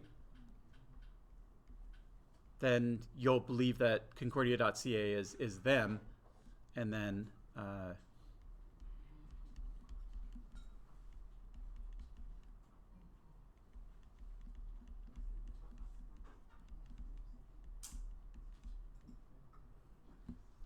okay. All right, so this is how it works. I'm going to go to Concordia.ca, type it in, whatever. My browser goes to DNS, I get the IP address. And then I go over to Concordia.ca and I say, I want to do HTTPS. Do you have a certificate? Concordia.ca says, yeah, I got a certificate. And so they send me this thing. Okay. And then I look at it and I say, okay, now I know that I'm talking to the real Concordia.ca, right? All right, so that's the theory of it. Now let's start just with the attack tree. With attack trees, remember we're like what stops the adversary from just doing what they want to do? Okay, so all the adversary has to do is when Concordia sends down their certificate, all they have to do is X out Concordia's actual public key, put their own public key, and then let it come down the wire. Okay, so the adversary is going to do that. Let's say they do that. They're in the middle, so they can do it. So why can't they do that? What stops them from doing that? Because the certificate of a website is normally used is an entity certificate issued by an intermediate certificate. Okay, so that's something that's related, but not an answer to this exact question. So why is it that the adversary just can't replace that with, like, just change all the numbers in the public key?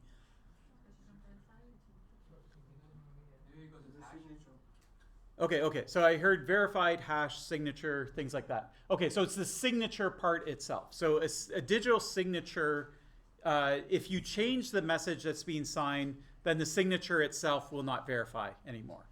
Okay, now signatures work with hashes, so usually you hash the information first and then you sign the hash of it, but that detail doesn't matter. Okay, so it's the signature itself. So if the adversary can replace that number, there's no problem with that. Okay. They can replace it. It will come down and it still looks like a certificate, but I'm going to check whether that is the certificate that was signed. Okay, so I have an algorithm that I can do, and in order to do it, I check whether that signature is valid or not, and it's going to say, no, it's not a valid signature. Okay, and then I'm going to throw it away. Now, what do I need in order to check the validity of the signature? So the CA signing this, what do I need to know whether it's valid? So I need a copy of the message itself, and what else do I need? I need their public key, right? So so when you sign things, you sign it with the secret key, and then when you validate a signature, you use the public key of it. Okay, so that's all you need to know about public key cryptography. Okay, so you sign with a private key, you verify with the public key. Okay, so that's good. So the problem solved, right? Is there a problem?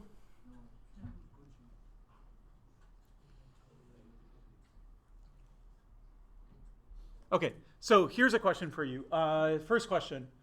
I don't know Concordia CA's public key, right? That's the problem I'm trying to solve.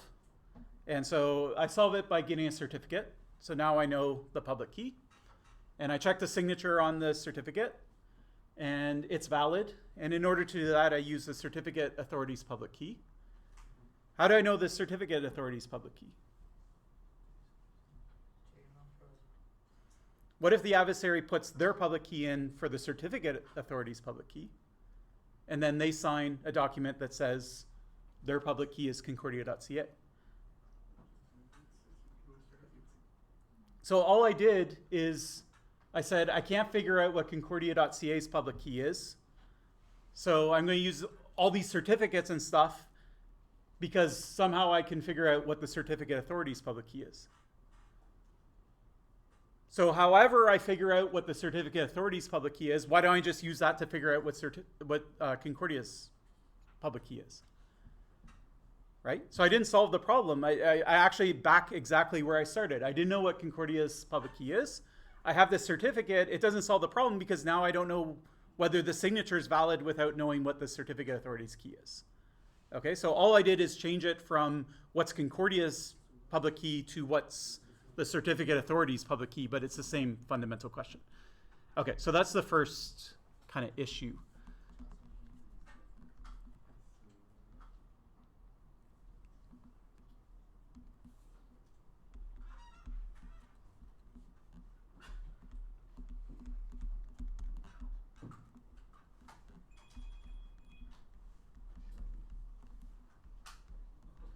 So how does Alice know the public key of the certificate authority?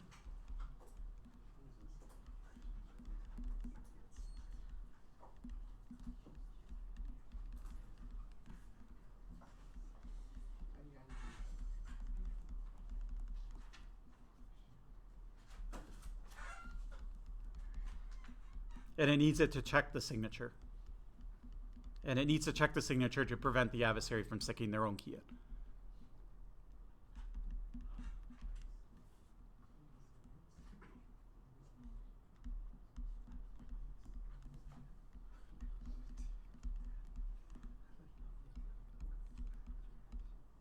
Okay, so this is the exact same problem again. All we did is we changed whose public key we're trying to figure out from one party to another party, but we didn't actually get anywhere in solving the issue.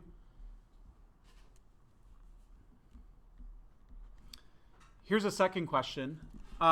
So Alice is trying to figure out what Concordia's public key is.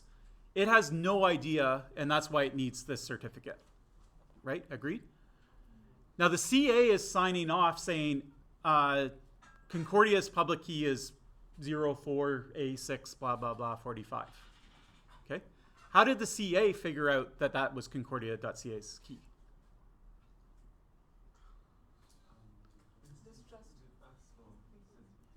Okay, so maybe we have some guesses. We'll talk about how. But here's the real question I want to ask. Somehow they figured it out. So why don't I just do the same thing? Right? They were able to figure out that that's Concordia's public key. So however, whatever method they used, why don't I just do it? Why do I even need these certificate authorities anyway? I'll just do whatever they did. They figured it out, so I can figure it out too. Okay? So why even bother with this whole process? So that's the second issue that we should think about. So there are answers to these questions, which we'll get to. But.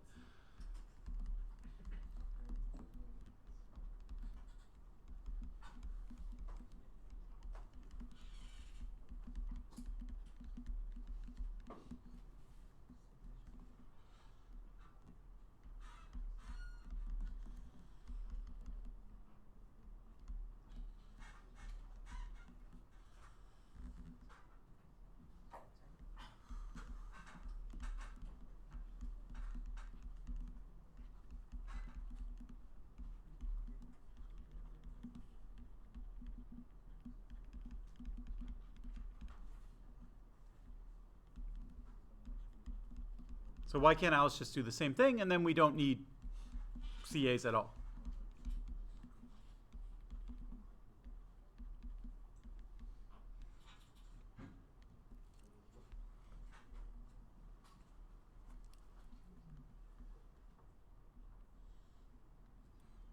Okay, so anyways, this is an example of when someone says, oh, certificates, just solve it with certificates, you look at it, and at first it makes a lot of sense. You're just like, yeah, okay, it's in the certificates, signed off, there's some trusted party or whatever.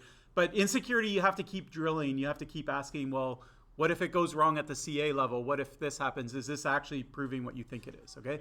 So you got to keep pushing the issue until you really, because this is where it starts to break, okay? If you just stop at certificates, everything looks great. If you ask yourself these two questions, right, you're not going to like the answers. You're going to learn the answers to these two questions, but you're not going to like them. They're not actually that great. There aren't good answers, okay? So it would be much better to just say, oh, it's certificates, you know, sort of hand wave and that's it, and then not think any more deeply, okay? But with these attack trees, you know, it's trying to force you further and further down the branch. So you're like, the certificate stands in the way. Well, I can't put my key in because of a signature, but you validate the signature with CAs. Well, where's that key come from? You know, you got to keep drilling down until you get to like as far as you can go, okay? And so this is why HTTPS isn't the greatest protocol, is because it looks great on paper until you hit these two issues. Then when you start answering these two issues, you realize, oh, it's not as great as I thought it was. Okay, so let's do these one at a time. So does anyone actually know the answer to the first question? So how does Alice doesn't know Concordia's public key, so they get a certificate. It's signed by a certificate authority. To validate the signature, you need the certificate authority's key. So how do they get the certificate authority's key? Certificate chain. Say it louder, sorry. Certificate chain. It's chained to what? Chain of the certificate.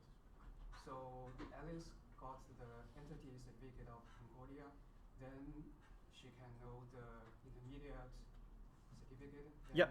Then she can know the root certificate, and the root certificate should be transmitted in his computer. Okay. So that's what I'm looking for. So forget about the chain. We will talk about the chain in a second. But let's just assume that it was signed by the root directly. So just forget about the difference between roots and intermediates for now. Okay, so say the last part again. So how do I know the root certificate's key? The root certificate is installed in your computer.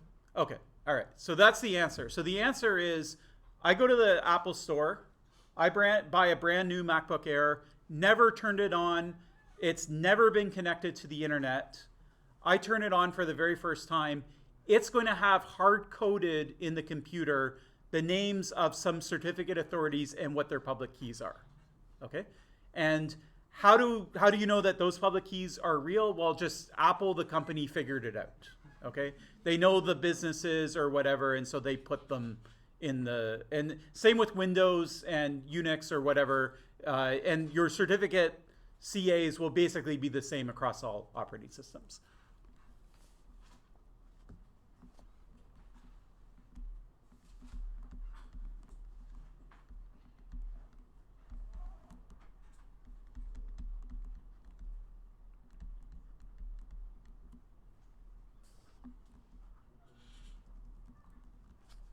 Okay, so we have hard-coded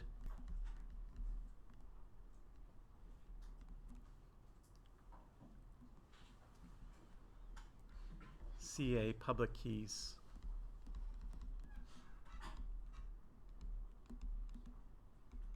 In every new device. So it could be a phone or something. It doesn't have to be a computer.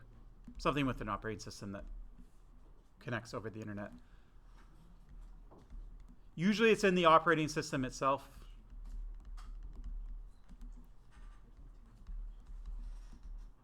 So that's generally true of Windows, Mac OS.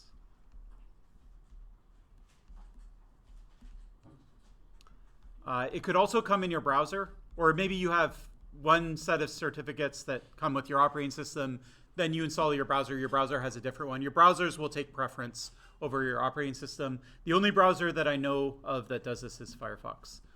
So they have their own Mozilla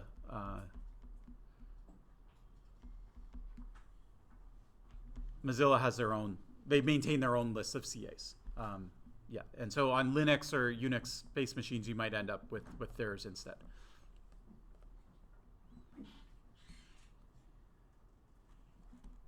Okay, so here's my MacBook Air I just turned on for the first time. There's a list somewhere on this computer. Can I actually look at it? So they're public keys, so it's not like secret information or anything like that, right? So I should be able to look at it. So let's take a look. So it's in something called keychain. So on Windows, I don't know exactly how to pull it up. But.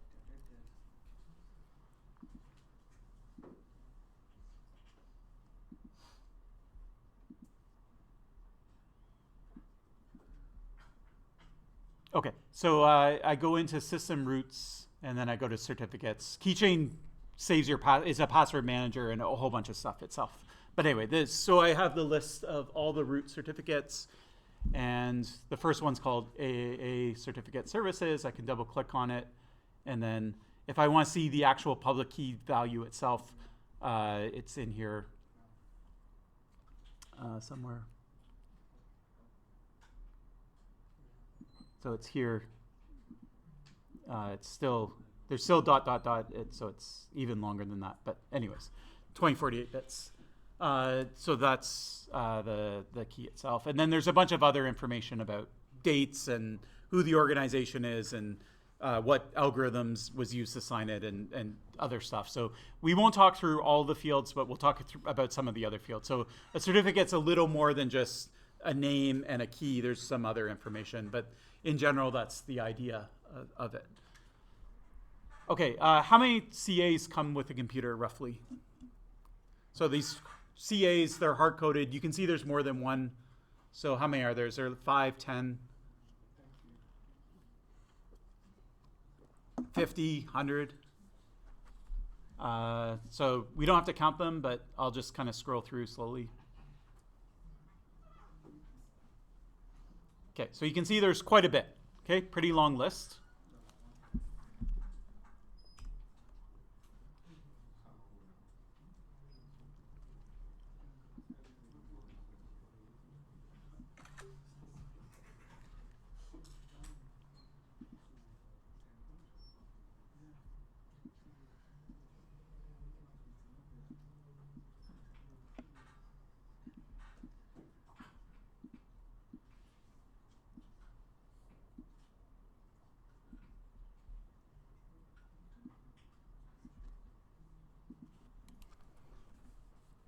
Okay, now some of these are the same. So you'll see Amazon root, I know it's pretty small, but you'll see they have like 3 different certificates or things like that. So just if there's 100 certificates doesn't necessarily mean that there's 100 companies. But if you count them all up, there's maybe 50. First off, it's a lot. I don't know how many you were expecting, but to me, I would think maybe there's 3 or 4 companies that do this thing. So I'm sort of surprised when I see 50 companies.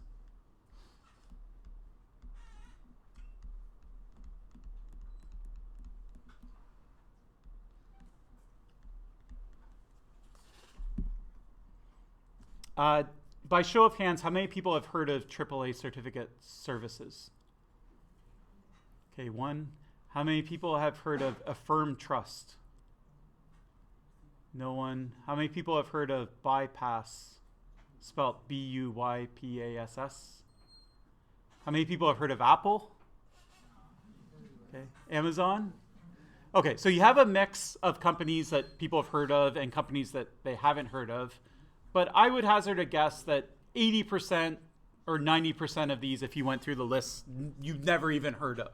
Okay, so these aren't really trusted companies. It's not like, oh, I trust it because it's Google, right? And that's ultimately what you're asked to do. You're asked to trust. You're trusting these companies that they're signing off on the certificates correctly, and yet there's 50 of them and you haven't heard of 40 of them. Okay.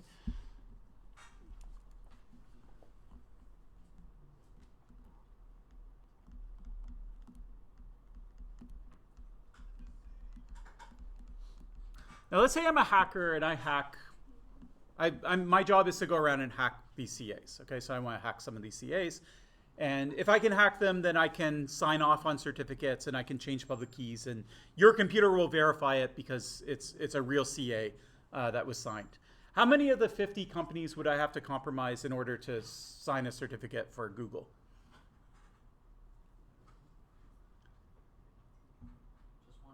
Just one. Okay, so let that sink in.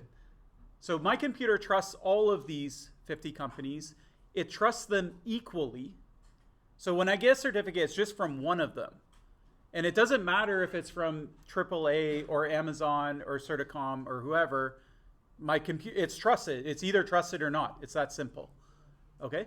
And the second thing is that any CA can issue a certificate for any website on the internet. Okay? There's no rule that says, oh, Google certificate has to come from this CA. Now, there is a bit of change on that exact point. So now, like, for example, Google themselves, because they control Chrome, they'll hard code their own certificates in. So if you ever see a certificate that's not, if Chrome ever sees a certificate for Google that's not from their own CA, they're not going to allow it, and they're actually going to report it to Google, and then they're going to investigate. But if you're Concordia, and no one's heard of you, and you're not a well-known company, any of these CAs can issue a web certificate for Concordia.ca. Okay, so if I'm going to breach, if I want to hack or eavesdrop on communications between a secure server and users, and I'm already in that man-in-the-middle position, I just have to breach one of these CAs.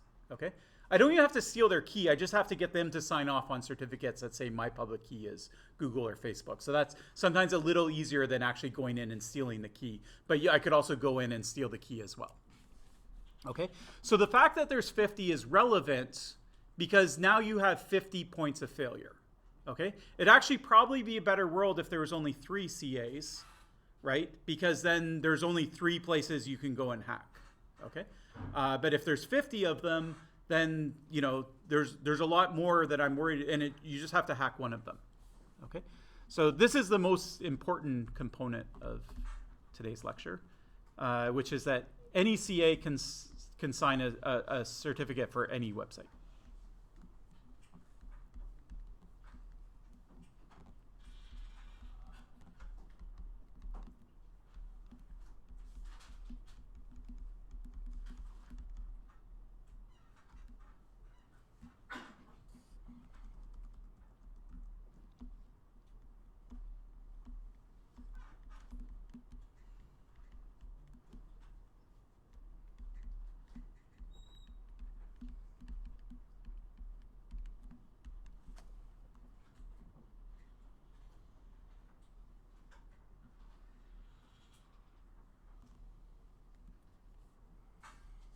Okay, so we have 50 points of failure, but in actuality, it's worse than that.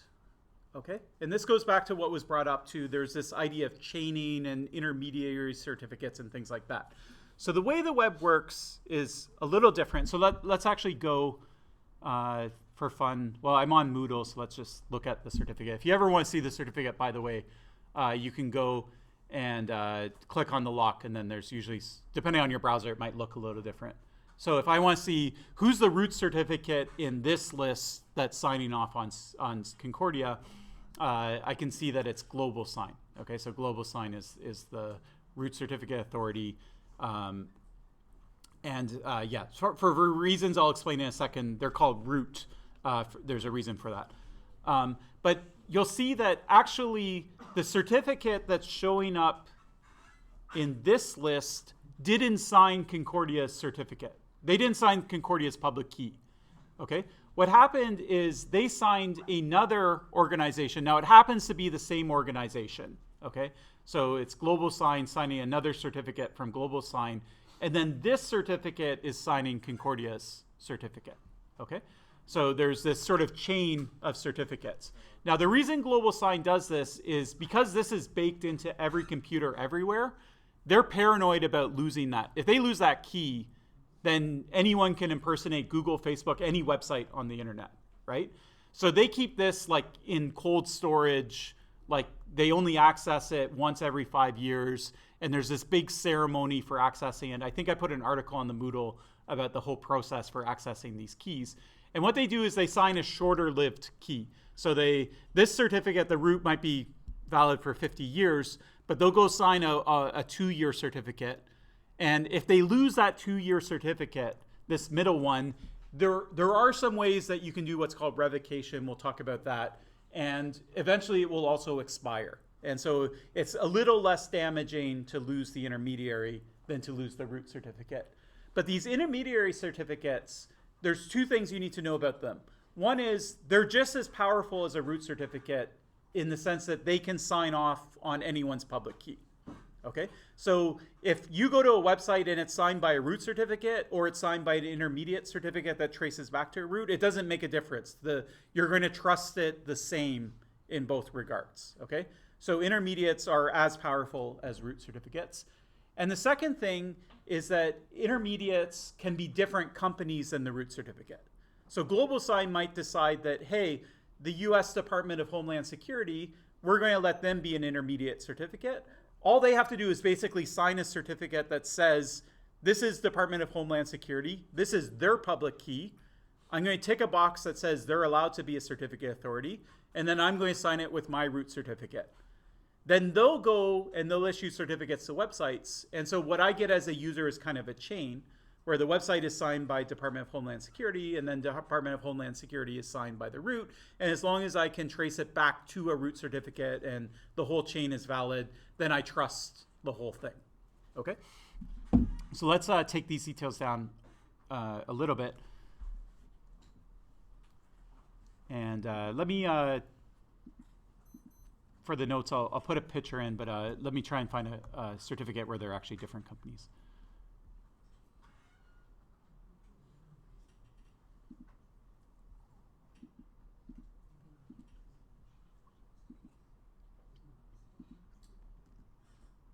So that's not going to work. Okay, I take no responsibility for anything that shows up on my Twitter feed.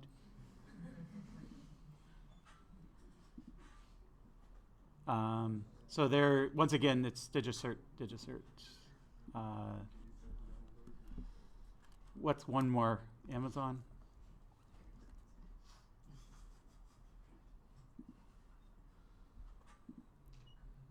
That one's DigiCert. Okay, anyways, it's seeming uncommon, but that's because I'm hitting like pretty large websites, but it's not that uncommon to see intermediates that are different than root certificates. But basically, the way a chain works is you have the root certificate.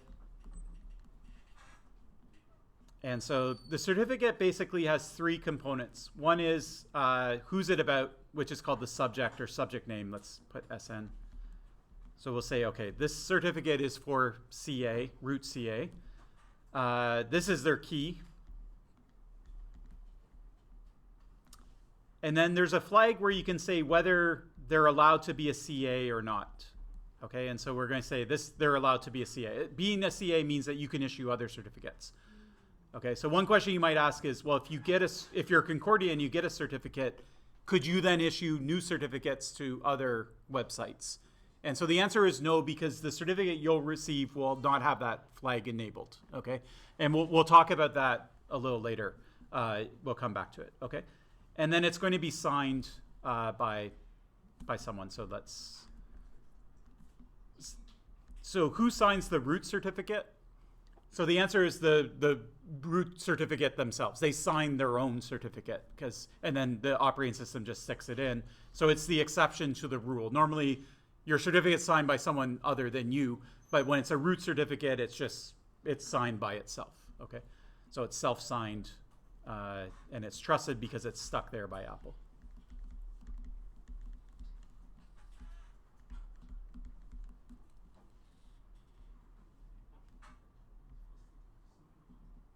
And so the company, the root certificate, can say, hey, I'm going to let another company be a certificate as well. Okay, I'm going to share my power. So there's this company over here called CA Prime, and I'm going to let them be a certificate authority. So here's their public key. So if you ever see certificates signed by them, you'll know that this is their public key, and I'm saying that they're allowed to be a certificate authority, and I'm going to sign off on it. So the root certificate issues the certificate signed by them, but the subject of the certificate is the next certificate, okay? And then the process can repeat itself as many times as you want. There are ways of controlling how long chains get. So upstream certificates can control like downstream certificates and how long chains can be and things like that. But anyways,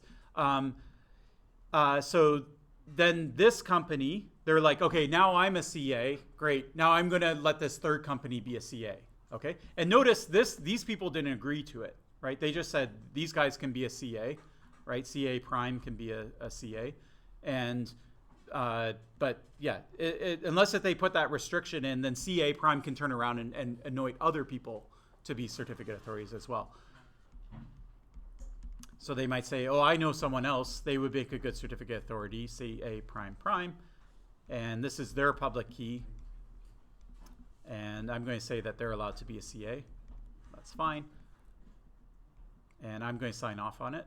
And you can trace it all the way back to a root. And then this CA might be the one that actually gives Concordia or whoever their certificate.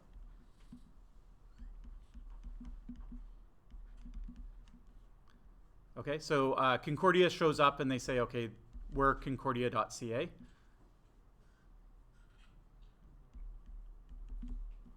This is our public key. And the CA will say, okay, I'm signing off that your public key is your public key so users can connect to you securely, but I'm not going to let, you can't go around and, you're not a CA, you can't go around and create certificates for other websites, okay? I'm just giving you a certificate for you to use for yourself. I'm not giving you the powers of a CA. So I'm not going to authorize you to be a CA yourself. But otherwise, the certificate looks exactly the same. It's just that that one flag is a no instead of a yes. And then it's going to be signed by CA triple prime. So the user goes and they visit concordia.ca for the very first time. They say, I want to do HTTPS, and Concordia CA says, okay, here's my public key and I have a valid certificate. So here's my certificate. And generally they'll give you the whole chain just to make sure. You might have these other certificates elsewhere. They might not send you the root because you have it on your computer already, but they'll send you all the intermediate certificates as a chain. And then your browser will go through them one by one and check. Is this signature valid? Yeah. The public key matches what the website is using, blah, blah, blah. Yeah, so it's all right. And then do I know who signed it? Yeah, I have a certificate for the person that signed it. I check all those signatures, and then I keep going back, and then eventually I hit a root certificate that I inherently trust, and then I'm happy.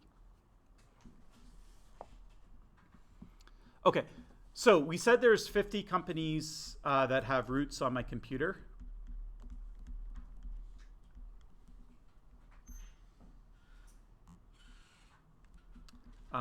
There's something like, I think it's about 2 million websites, which doesn't seem like a lot, that have HTTPS.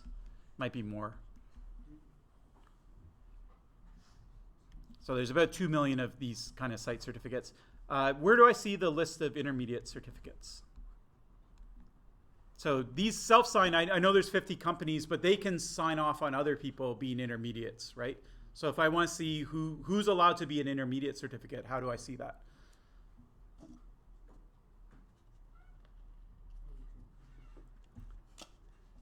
I'm smiling because it's a trick question. You don't. Okay, the only time you see it is when you get a certificate that has one of these in its chain. Okay, so there is no list. Now, once again, this is kind of changing. So there's a new project called Certificate Transparency where they're trying to force people to log these, and they turned it on for some kinds of certificates and they're rolling it out. So eventually there will be an authoritative list of these. But anyways, if we think of the internet, at least before this new project, there's literally no way to know how many intermediates there are. You don't see them until you see it in the wild, okay?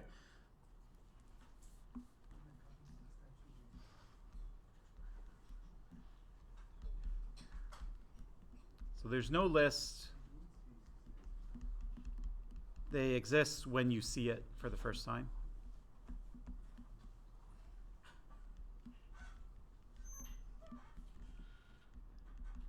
So people want to know, like, how many of these are there?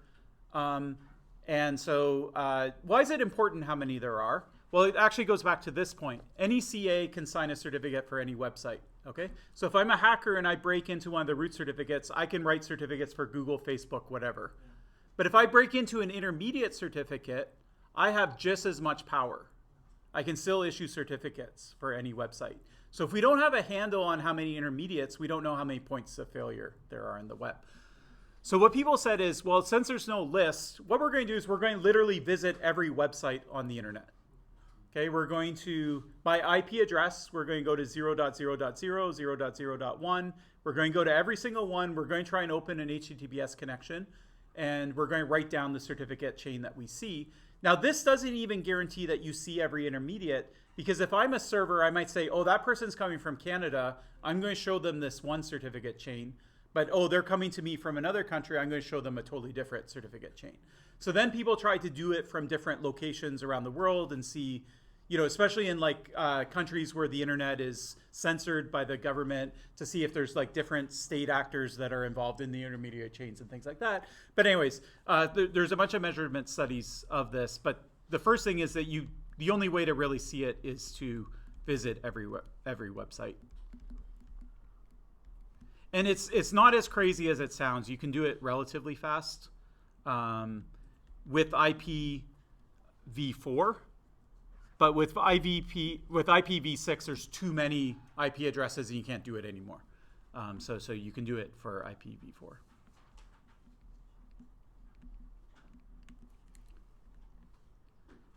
And so when you count them up, it depends. I mean, you don't always know who's a company and who's a bunch of companies that have different names and things like that. But there's somewhere like between 200 and 600 CAs, intermediates.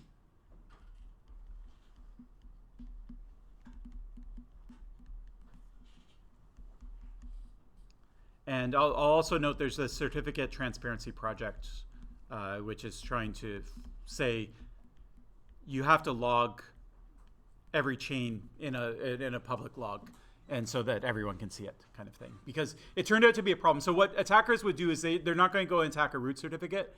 They're going to attack some intermediary that you've never heard of in some country that like you never go to the websites for. And it doesn't matter because that small CA in that small country can write a certificate for any website on the internet.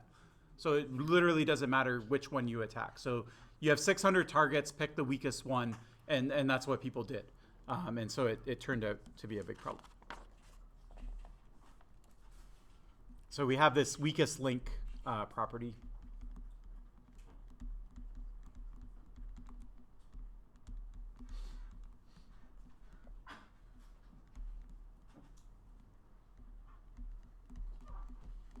So if you can breach any CA, doesn't matter if it's a root or an intermediary. Roots are slightly more powerful because they basically last longer and they're harder to revoke, but there's more or less no difference. You can issue a certificate for any website you want. By issue, I mean just like sign off. Basically put your key in and say it's Facebook's key or Google's key or whatever. And most people will, when they do breach it, they'll write certificates for all the major websites. So it's not like they breach it and then they get a Google certificate. It's like they take a Google one and a Facebook one and whatever. We'll give some examples.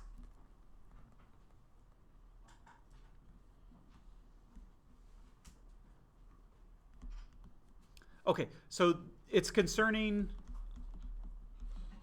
because of the number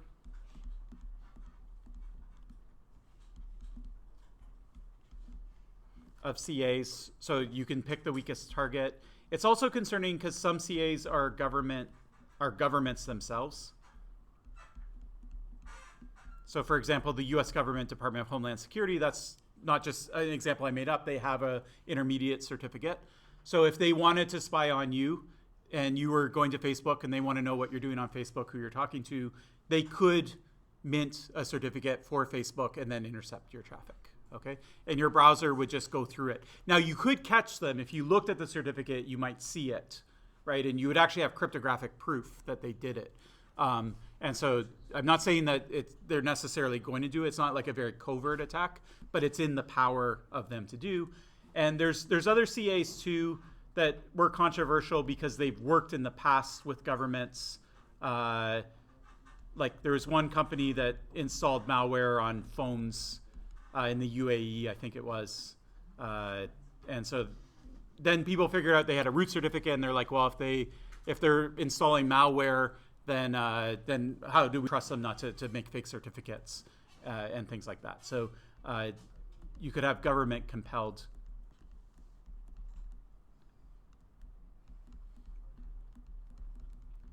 So like the government could walk over. It's not that the companies are bad necessarily. It's just that the government comes over and they say legally, we have a warrant signed by our highest court that says you have to give us this key. And then they can do whatever they want. So if you have a country that doesn't have a strong court system, then the government can go and get like basically the power of law in order to compel these companies to give up their keys, and then they can do whatever they want with the keys. Okay, and then how do you get in the list? So how did these companies get in the list? It's mainly sort of like who you know, right? Like, do you know people at Google and Microsoft and Apple and whoever? And, you know, those are how companies sort of got in the first place. And then people would say, well, if this company's allowed to do it, why can't I do it? And there weren't like really hard rules about who was allowed to be in and who wasn't allowed to be in. And so it really blew up quickly.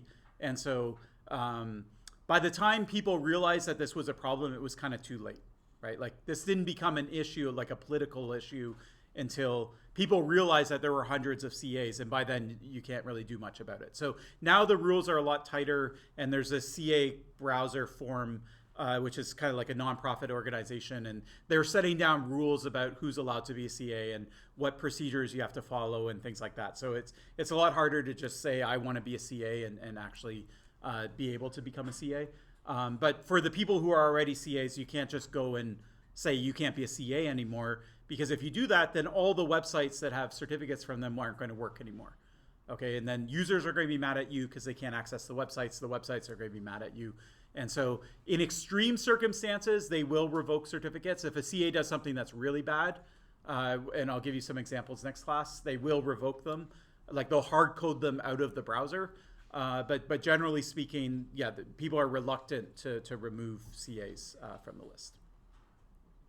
Okay, so that's good enough for today, and we'll pick this up next class.